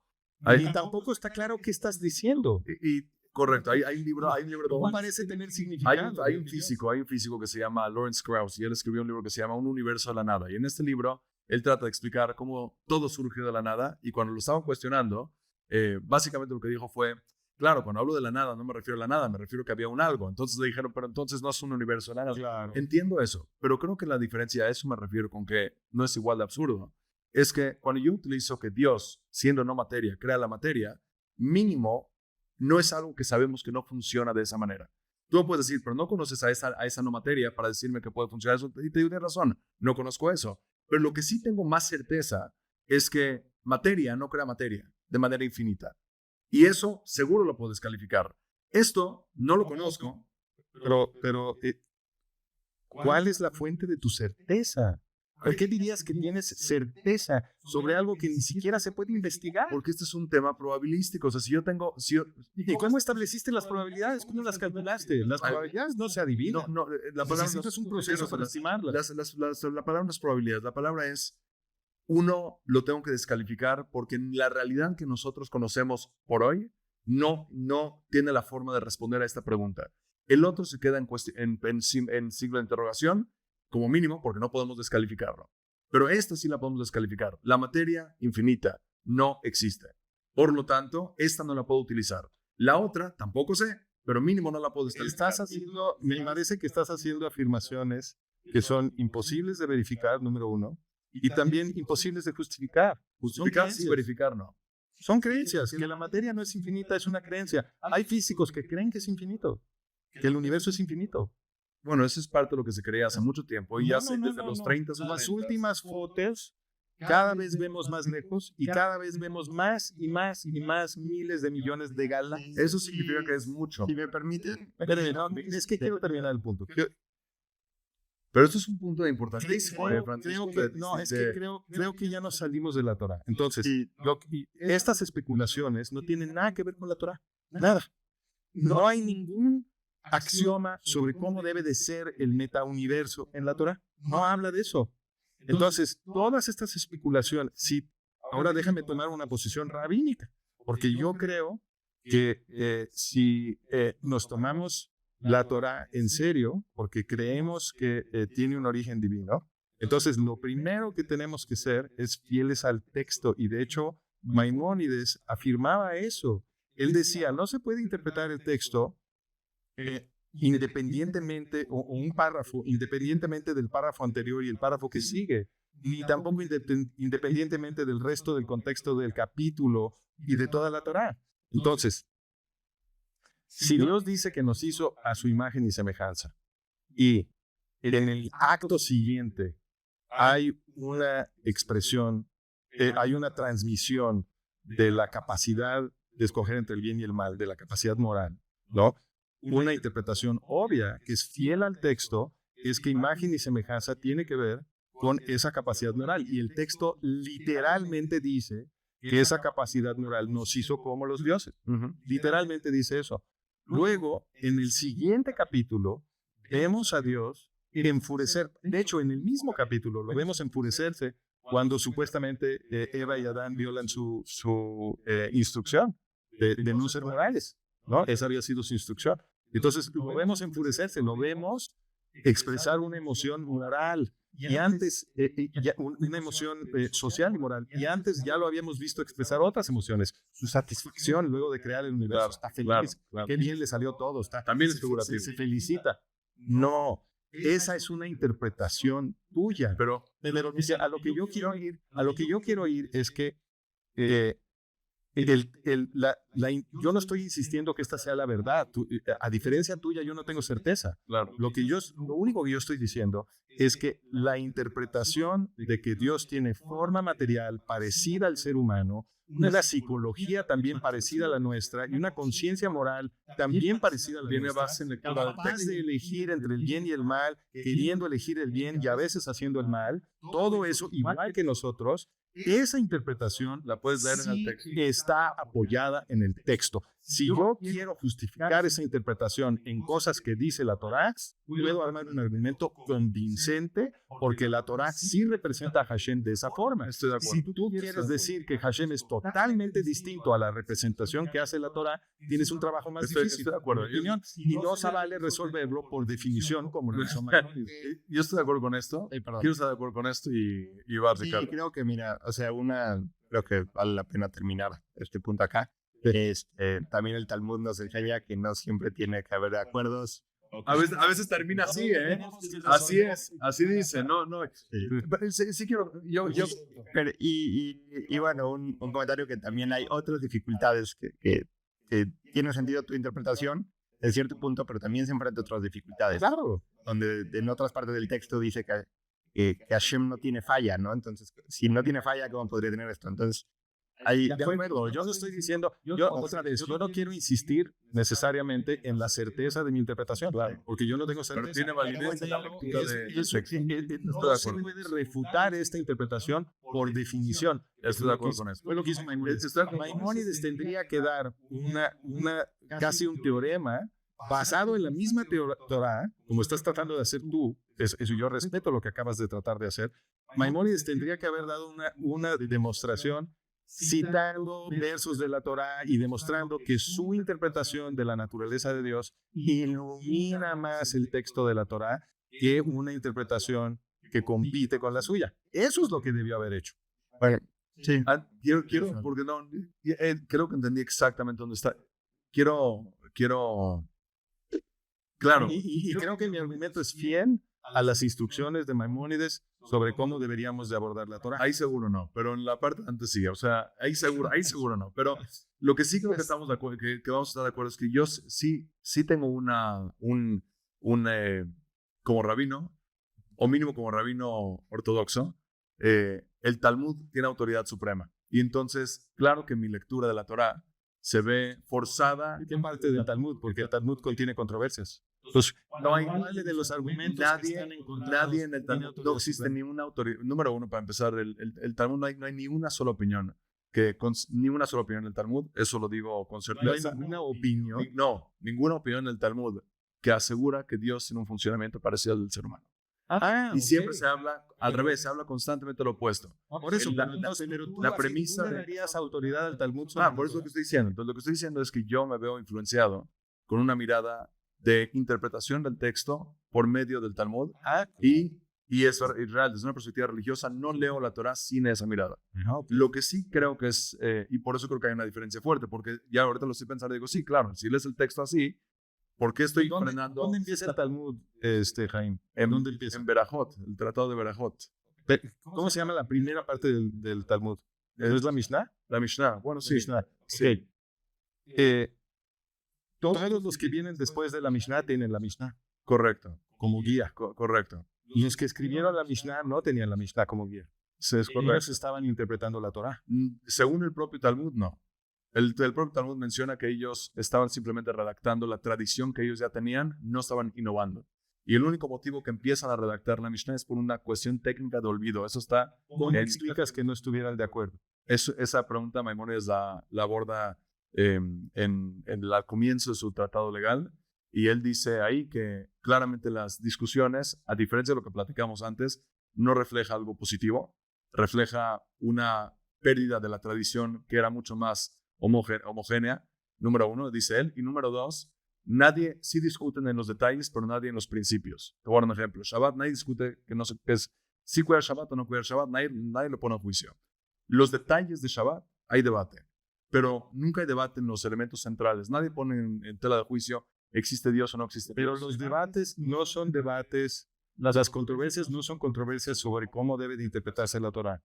¿Seguro? No contiene, ¿Seguro? No contiene el Talmud en uno de los Agadot la historia de cómo Dios agarra a Moisés, lo manda al futuro a la clase del rabino Akiva, y Moisés se sienta hasta atrás en la clase del rabino Akiva y se entristece porque no entiende nada. Claro. No entiende de qué están hablando. Claro. Y la lección, y luego se le explica a Moisés, no, es que lo que pasa es que tus palabras las han ahora desarrollado y embellecido y mejorado. Y entonces ya se queda muy contento Moisés. ¿Y cuál es la lección de esta historia? En mi opinión, la lección de esta historia es que la ley está viva. Claro. Y que los hombres tenemos que interpretarla y mejorarla. O sea, no es lo que dice en esa historia. La historia lo que dice es que Moshe sí se saca de onda porque no entiende lo que está pasando. Y él piensa, tiene un miedo que ha evolucionado la Torah. Y entonces, ¿qué le está pasando al documento divino? Y lo tranquilizan y le dicen, no, lo que pasó es el maquillaje. O sea, así dice. ¿Cómo? Sí dice eso. ¿Por qué dice? Porque le dice, cuando Rabbi Akiva estaba terminando, él estaba muy preocupado. Y Rabbi Akiva termina su discurso y dice, eso, ¿sabes cómo? Le dice a sus alumnos, ¿sabes cómo sabemos esto? Alajá le Moshe mi Sinai. Esto fue lo que dijo Moshe en Sinai. Y cuando Moshe escucha eso, dice, está siguiendo mi tradición. A lo mejor no entiende el lenguaje, pero la tradición la está siguiendo. Y entonces, pero sí comparto. Entonces, ¿tú crees que la ley no ha evolucionado? Yo creo. ¿Tú crees que el Talmud no representa una evolución de la ley? Representa una evolución en el sentido que se volvió más rígida por el hecho que se tuvo que escribir. Pero creo que está nada más ahí hubo una diferencia, ¿no? Es una, creo que lo que está diciendo Francisco es la Mishnah y el Talmud de forma oral, del trabajo de los rabinos que le escribieron, que le enseñaron, es una evolución en la Torah. Claro. Y luego es el momento después de que se escribió y de cierta forma se volvió estática, ¿no? Entonces, como que son dos periodos. Sí. Uno de la Torah oral antes de escribirse, un poco antes de la Mishnah. Claro. Y luego es ya, oye, también tenemos una época moderna donde de repente pusimos se hizo el Talmud, se cerró de cierta forma y bueno, hay comentarios, interpretaciones, pero ya es una nueva etapa, ¿no? Entonces, yo creo que las dos son verdad. O sea, la propia Gemara cuando habla de por qué, se pregunta cómo se atrevieron los rabinos, así pregunta el Talmud, cómo se atrevieron los rabinos a escribir la Mishnah, así pregunta el Talmud. Porque eso era tradición y solamente lo queríamos en tradición de generación en generación. Pues se atrevieron porque nos hizo libres Hashem, nos dio el primer Esa no es la respuesta que dan ellos. La respuesta que dan ellos es, la gente se estaba olvidando la tradición, ya estaban muy preocupados, estaban yendo al exilio. No, pero esa es la razón de escribirla. Pero la tradición era la misma. La razón de interpretarla. Pero eso no es lo que y es que nos dieron el primer mandamiento. No, pero y podemos pensar libremente. Sí, por eso. Y en eso creo que no hay debate, ¿no? Y eso es parte de lo que se enseña. Y la intención es, estoy de gusto de esa Torah viva, y ese es todo el propósito, ¿no? Sí. Y de llevarlo realmente... Pero convertir el trabajo del hombre en ley divina ¿Sabes qué es? Es una violación del primer mandamiento. Si tú me dices todo lo que está en el Talmud es una certeza divina, lo que estás haciendo es violar el primer mandamiento. Esa es mi opinión. Entiendo eso. No estoy diciendo que es la palabra de Dios. Lo que estoy diciendo es que tiene mínimo el propio texto, de la misma forma que la Torah presenta la creencia de qué es lo que es el judaísmo desde una perspectiva divina. El Talmud también presenta y dice que la forma de entender el judaísmo es por medio de esta tradición que viene de generación en generación en generación. Claro, el Talmud afirma su propia autoridad. ¿No? Pero, Francisco, regresando al tema, para regresar al tema porque está relacionado, creo yo, tú pusiste antes como premisa, que también creo que yo es un argumento circular, no hay nada que pueda ir en contra de tu ética. Tu intelecto es lo que más, ese es un axioma. Y entonces, tu conciencia. Y entonces, si ves algo que no queda con tu conciencia, no lo puedes seguir porque no queda con tu conciencia, que es lo más importante. Y entonces también es un argumento circular en el establecer a priori que tu conciencia es lo supremo y después todo lo que no queda con tu conciencia no lo puedes seguir porque no queda con tu conciencia. No entendí cuál es el problema. El problema es que estás haciendo lo mismo que yo hice que estabas diciendo con Maimónides. Tú dices, Maimónides afirma, Dios no tiene cuerpo, o en alguna relación, algún tipo de antropomorfismo. Por lo tanto, si afirmas el texto dice algo, no tiene que ser literal, porque si no, no queda con la definición de Dios. Yo no estaba diciendo esto como un axioma. Yo estaba diciendo esto como una interpretación de la Torá. Entonces, la Torá dice en el primer mandamiento, no te postrarás. Y mi interpretación de no te postrarás es que no puedes crear ninguna autoridad sobre tu conciencia. Esa es mi interpretación. Eso no dice el texto. Claro que es. No lo dice. Estoy de acuerdo. Estoy haciendo una interpretación que me parece la más profunda del primer mandamiento. El primer mandamiento no dice literalmente lo que yo acabo de decir. Dice, no te postrarás y no harás ídolos. Y luego, mi siguiente intento de explicarte mi interpretación fue, te dije, mira, el intercambio entre Abraham y Hashem es un performance de esa interpretación que yo le doy al primer mandamiento. Por lo tanto, creo que mi interpretación está apoyada en la Torah. Es decir, y tú me diste otros ejemplos. Me dijiste qué hay de cuando Moisés reta a Dios, qué hay de Job, qué hay de, etcétera. Entonces, yo no estoy afirmando esto como un axioma que me lo saco de la manga por definición, para nada. Yo estoy diciendo, ofreciendo una interpretación de algo que está escrito en el libro, el primer mandamiento. Yo no me tomo esa libertad por el Talmud, pero entiendo totalmente que uno tiene toda la libertad de hacer esa lectura del texto, porque lo puedes leer en el texto, se puede leer en el texto. Bueno, en este sentido, nada más para terminar, porque quiero ligar con algo que dije antes. En este sentido, quizás yo debiera decir que yo soy un cristiano protestante. Claro. Porque yo creo... Como un caraíta, ¿no? Creo que un caraíta, totalmente. Yo creo que tenemos derecho a criticar lo que está escrito en el Talmud y regresar a la Torá y tratar de ver si realmente todo lo que está en el Talmud es lo más coherente posible como interpretación de la Torá. Claro. Todo eso se vale. Claro. Y no tenemos que decir que absolutamente todo lo que está en el Talmud. Me fascinó esto. Claro, esto es una lectura caraíta del texto. Correcto. Maravilloso. Sí. al final sí llegamos a una conclusión. No, pero hace todo el sentido del mundo, porque cuando uno lee el texto, solo el texto, y lo que sí comparto de lo que dices es que se me hace seguro una lectura mucho más profunda, por muchos motivos, entre ellos, lo estás haciendo súper vigente para el 2025. Porque hoy en día mis vecinos o la gente en mi comunidad o en el país no están teniendo 25,000 ídolos a los cuales se están inclinando, ¿no? Entonces, sí creo que posternaron. Entonces, sí creo que en el momento que dices, espérate, o sea, la palabra de Dios, no solo para hace 4,000 años, 3,000 años, también es vigente hoy. Claro. Lo que estás diciendo es, hay una dimensión mucho, mucho más relevante de eso. Se me hace brillante eso. Una lectura caraíta del texto, donde lo que estás diciendo es, esta es mi interpretación válida en la lectura del texto. ¿Estará Maimónides de acuerdo con esto? No sé. O sí o no, who cares. ¿Estará el Talmud? Maimónides tiene derecho a su opinión. Yo tengo derecho a la mía. Y por eso a ti no te hace, y creo que eso es muy importante también para los oyentes, porque cuando tú mencionas a Hillel el anciano, yo no lo escucho solo como algo racional. Lo escucho como algo racional y como autoridad. Y tú escuchas y dices, no, espérate. Él está diciendo un principio que hace mucho sentido. Vamos a tomar este principio. Yo hago eso y aparte digo, tiene una autoridad especial. Y esa autoridad, tú no estás dispuesto a otorgársela. No, pero es que pero es que sí estamos de acuerdo, porque ya describimos esta paradoja. Sí. La autoridad es tu fe en el texto, Sí. meterte Sí. a la ley. Sí. Sí, la autoridad es la ley, Sí. pero la ley te obliga A usar tu ser criterio. libre. A usar tu Exacto. criterio. Entonces, estás atrapado en ese bucle paradójico lógico que se autojustifica si tú quieres, y de cierta forma lo que estás haciendo cuando participas de este bucle es que estás aceptando el axioma de que vas a ser bueno. Sí. Eso es lo que estás Ahí, haciendo. ahí estamos de acuerdo. Pues ya retomando un poco. La misión. La misión. Esta es la misión. Es bueno. Estamos viviendo la misión en este momento. Entonces yo para cerrar, quisiera, empezamos con la pregunta de cuál es la misión del pueblo judío.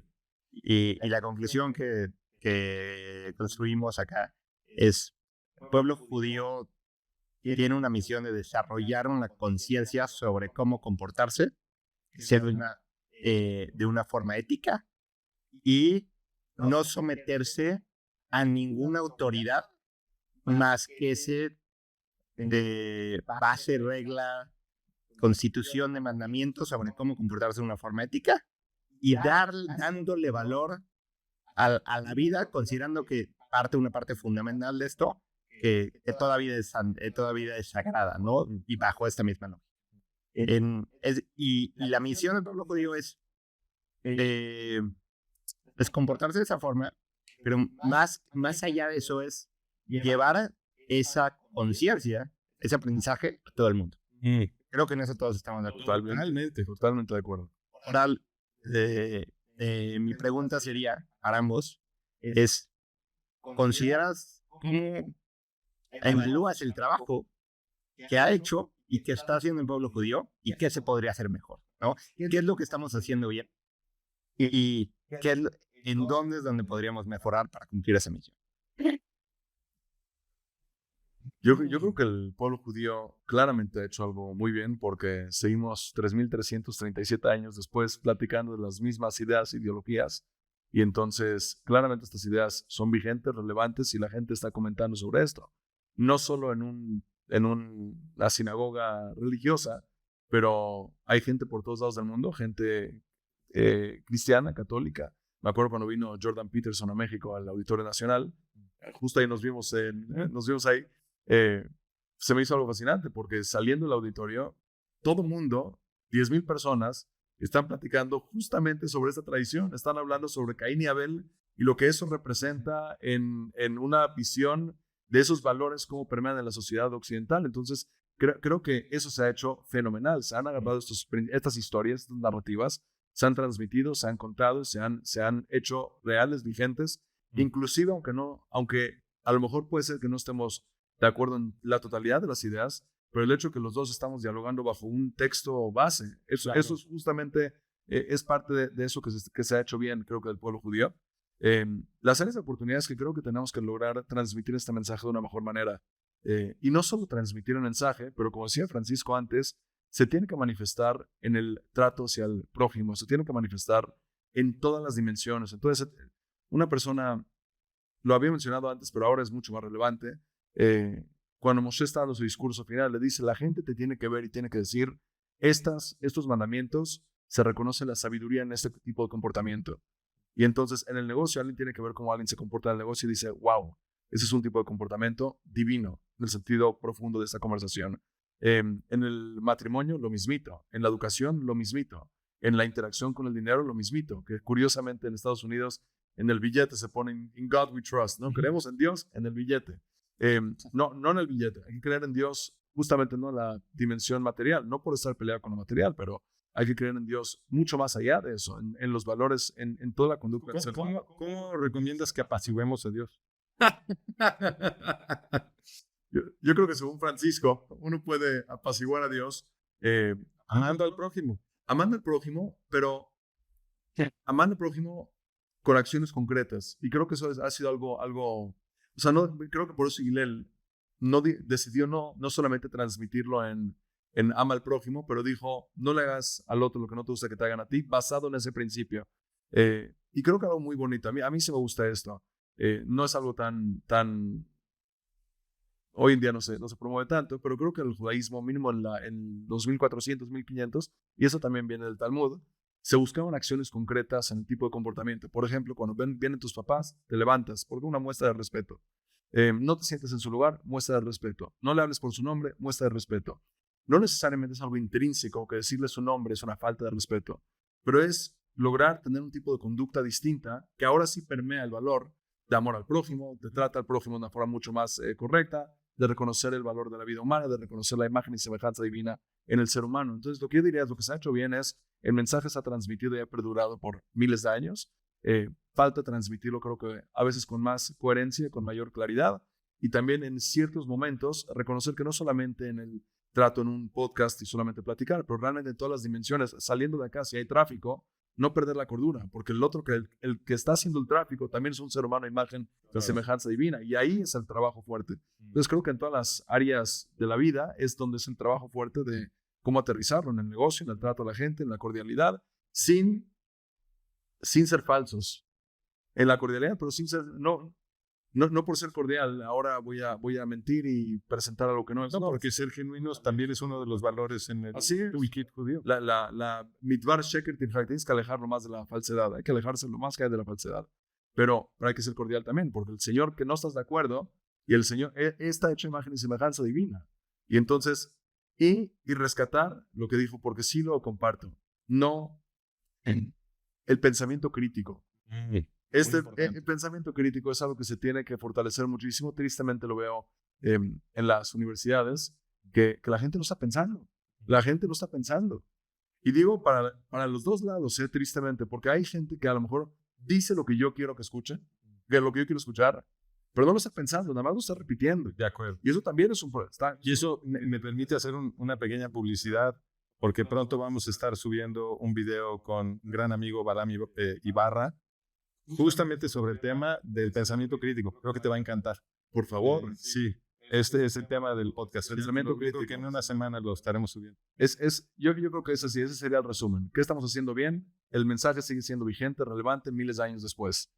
¿Qué áreas de oportunidad? Que no solamente se quede en un mensaje, que se manifieste en conducta práctica aterrizada en el día a día, respeto a la gente, amor al prójimo, pensamiento crítico y no olvidarnos de todas las áreas de nuestro desarrollo personal. Y es un poco lo que me quedo que dices es que se ha hecho un excelente trabajo en la transmisión de los textos de la cultura, y pues creo que es evidente, ¿no? Simplemente es el libro más vendido del mundo, todo el mundo conoce las historias de una forma u otra. 7,000 millones de copias, entre 5,000 y 7,000 millones de copias. Harry Potter, como dato curioso, la serie tiene 500 millones de copias. 7,000, entre 5,000 y 7,000 millones de copias. Not even a close second, o sea, el segundo lugar está lejísimo. Bueno, pero también Harry Potter es más nuevo. Pero eso es lo mismo. Pero no es lo mismo. Harry Potter en un siglo no se va a estar hablando de la misma manera. Bueno, ahora, eso sí, probablemente. y la otra parte que me quieras es, oye, debemos de ser modelos a seguir. Sí. Y no nada más en una parte religiosa, ritual, sino en absolutamente todas las áreas de la vida. En la parte humana. Que simplemente al ver cómo se comporta uno, sea evidente, se reconoce por todos lados, oye, pues este está actuando con santidad, ¿no? Hay esta forma que se ve que se contagia. Así es. Y creo que esto un poco lo que dices es realmente, por otro lado, eso siempre puede ser mejor, ¿no? No somos perfectos y obviamente es algo que falta mucho desarrollar, pero también nada más quería hacer una pequeña adición a esta historia de Hillel. Creo que es muy importante, porque Hillel a este converso, le dices, le resume toda la Torah y le dice, no hagas al otro lo que no quieras que te hagan. Lo que tú odias. Lo que tú odias no se lo hagas a todos. Pero ahí no acaba. Dice, ahora ve y estudia. Todo lo demás. Dice, todos los demás son comentarios. De ahí Ahora ve y estudia. Así es. Entonces, no nada más, quédate ahí ya. No. Tienes que desarrollarte, y creo que también esa es parte, que es un poco lo que yo también me quedo de eso, es como, tienes que ponerle atención a cada comportamiento, y es algo que no termina.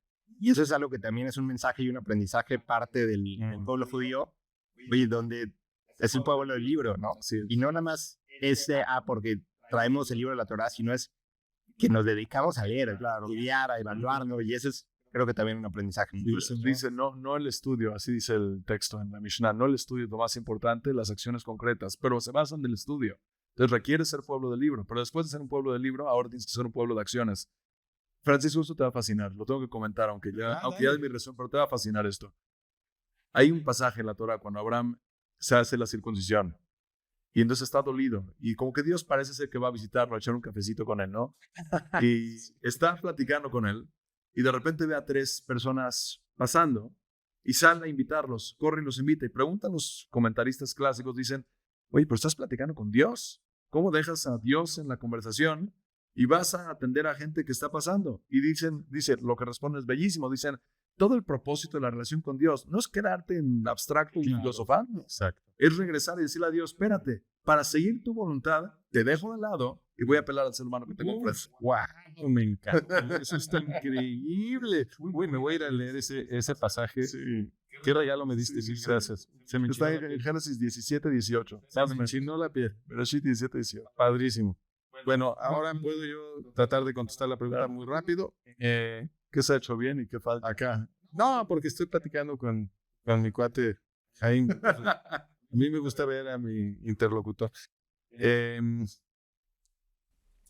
Yo creo que el pueblo judío, para contestar, bueno, repito, la primera pregunta es, ¿cómo ha hecho el pueblo judío su misión histórica hasta ahora?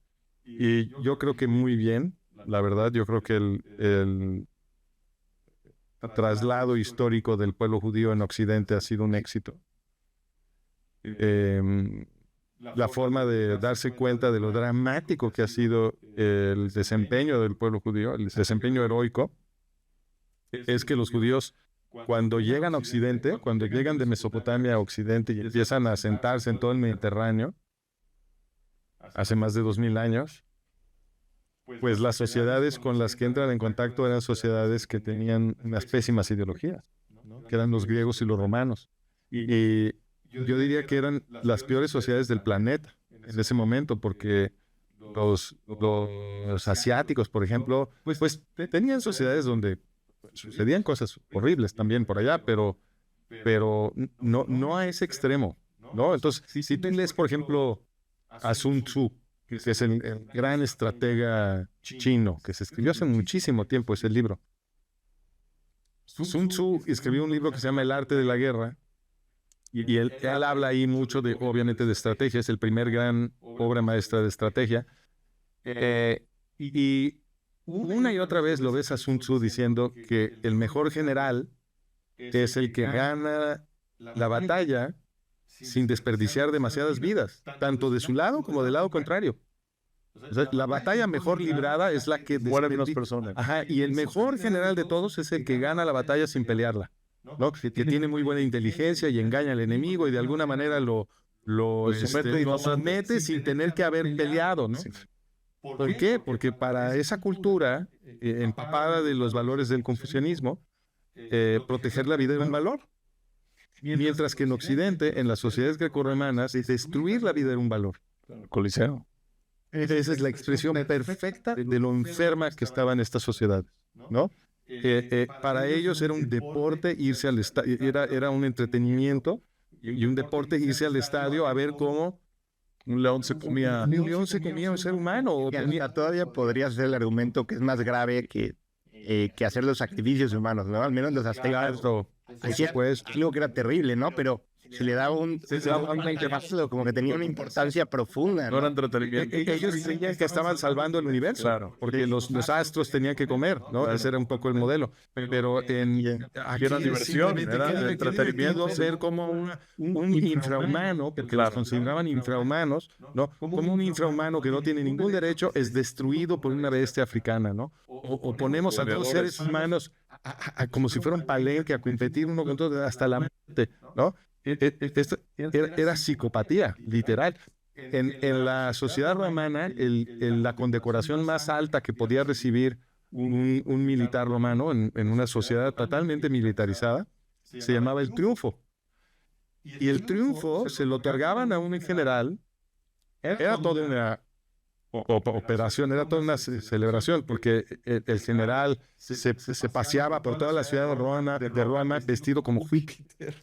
En un carro de estos carros de guerra y le aventaban flores mientras iba pasando, ¿no? Y la experiencia era tan tremenda que los romanos ponían a un fulano justo atrás del general que estaba siendo condecorado, para que fuera parado con él en el carro, y todo el tiempo le tenía que ir susurrando al oído: no eres Dios, no eres Dios, no eres Dios. Era un funcionario oficial que tenía que hacer esto, porque la experiencia te podía confundir. Impresionante. Te podía hacer creer que eras Dios, ¿no? Entonces, esta era la condecoración más alta, el honor más alto que podías recibir. ¿Y a quién se lo daban? Al general que hubiera logrado asesinar más de 5,000 enemigos en una sola batalla. O sea, lo que estaban premiando los romanos era el tamaño de la carnicería. Mientras que del otro lado, en China, Sun Tzu decía: no, el mejor general es el que mata a un solo soldado, ¿no? Entonces, estas eran las peores sociedades del mundo, y ese es el material humano con el que inició su misión el pueblo judío en Occidente. Y a lo largo, entonces, estas sociedades que eran las peores sociedades del mundo, a lo largo de 25 siglos, más o menos, 26, 25 siglos, se convirtieron en las mejores sociedades del mundo. Porque no hay nada mejor hoy en este planeta que la democracia moderna occidental. Es donde la gente está mejor protegida, donde sus libertades y derechos tienen mayor auge, y donde hay un esfuerzo civilizacional por reducir el sufrimiento humano, ¿no? Entonces, lo que logró el pueblo judío es una verdad, verdaderamente es milagroso, y lo hizo en un trayecto histórico en el que los pueblos occidentales estuvieron una y otra vez asesinándolo. Y a pesar de eso, el pueblo judío persistió, y a través de su influencia nos transformó. Y a unas sociedades que habían estado inundadas de psicopatía, las convirtió en sociedades de justicia y compasión. Pues yo creo que el pueblo judío ha hecho un gran trabajo. ¿Cómo podría mejorar su trabajo en esta coyuntura histórica? Yo diría que el pueblo judío tiene que dejar de pedir perdón y tiene que defenderse. Tiene que elegir a los líderes que realmente van a sentar el ejemplo de autodefensa, sin miedo, sin apologías, sin pedir perdón, porque cuando te atacan yihadistas con la intención de exterminarte, tienes todo el derecho de defenderte y no tienes que pedirle permiso a nadie. Entonces yo creo que si el pueblo judío puede mejorar, es en desarrollar mayor escepticismo sobre sus propios gobernantes, porque en mi opinión, no han estado haciendo el trabajo patriótico de defender al pueblo judío, y tomarse más en serio que tienen derecho a defenderse y no tienen que estar pidiéndole permiso a los no judíos para hacer lo que tienen que hacer para proteger sus vidas y su civilización. No solo con el tema de Israel, en general. En general, en todos lados. Una cosa que me viene es que a lo mejor con todo esto que nos cuentas, es de cierta forma, el pueblo judío trajo todos estos valores de ética, de libertades, como dices, de buscar que simplemente haya el anhelo de cuidar a las otras personas, de vivir una buena vida. Pero de cierta forma, hoy en día no se reconoce, o al menos formalmente, de dónde es que viene esa ética. Y entonces a lo mejor puede ser que hasta el mismo pueblo judío se les olvidó que ellos tienen que llevar esa bandera. Y de cierta forma pienso, no, ya todo el mundo es ético, ¿no? Ya existe la ONU, no sé qué. Como que de cierta forma el pueblo judío no está tomando ese reconocimiento de sigo yo teniendo que traer esa conciencia al mundo y pensar que el trabajo ya acabó. O sea, los judíos tienen que tomarse en serio que todavía tienen que salvarnos. Sí. Como dice Isaías, ser la luz de las naciones, porque mira nada más lo que es la ONU. La ONU se ha convertido en un nido de yihadistas, demostrando que el mundo necesita todavía al pueblo judío. Necesita que el pueblo judío retome en su identidad la misión sagrada de liberar al planeta entero. Porque eso es lo que vienen haciendo, eso es lo que el semitismo viene haciendo desde hace 4,300 años, y los judíos son los que tomaron la antorcha del semitismo y iluminaron a todo Occidente una y otra vez a lo largo de varios siglos, de muchos siglos, y el trabajo no ha terminado, obviamente, los necesitamos todavía, y ahorita estamos en una coyuntura histórica en la que todos los que apreciamos la contribución del pueblo judío y que atesoramos los valores que recibimos del pueblo judío, tenemos que empujar parejo, todos juntos, porque Occidente está en peligro.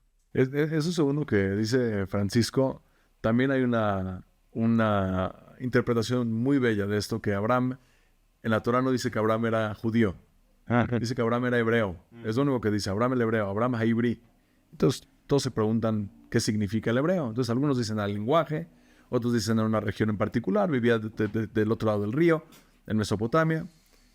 Y otros dicen, la palabra hebreo significa, también comparte raíz. Haibri, el hebreo, significa también me'eber, del otro lado.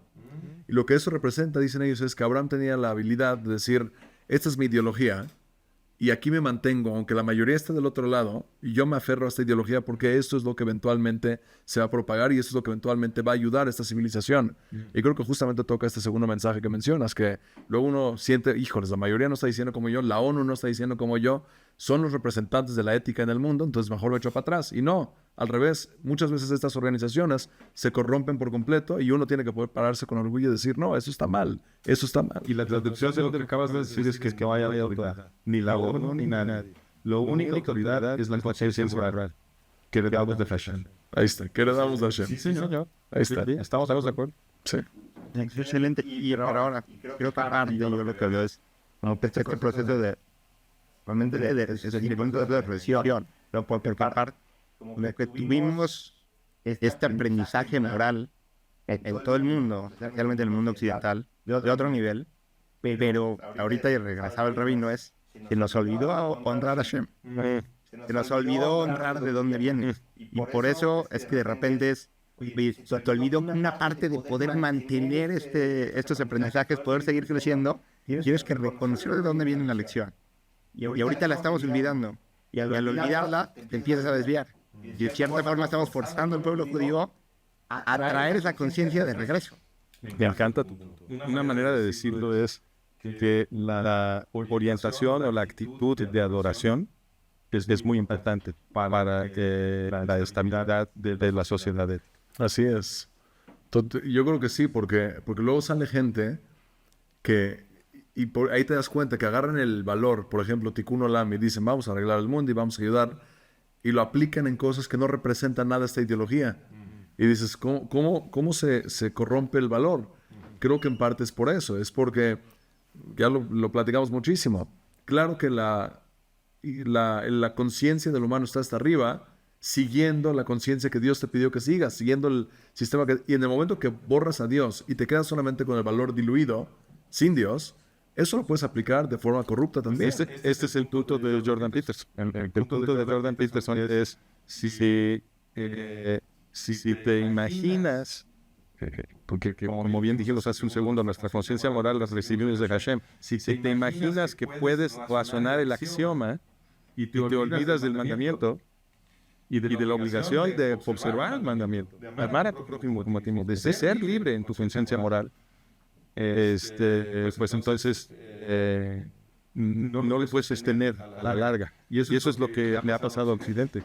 Occidente, por alejarse de la actitud de adoración de aquel genio que se heredó la ley, nos está costando trabajo sostener el equilibrio de la paz, y del amor, y de la generosidad, de la ética, etcétera, que nos dice César.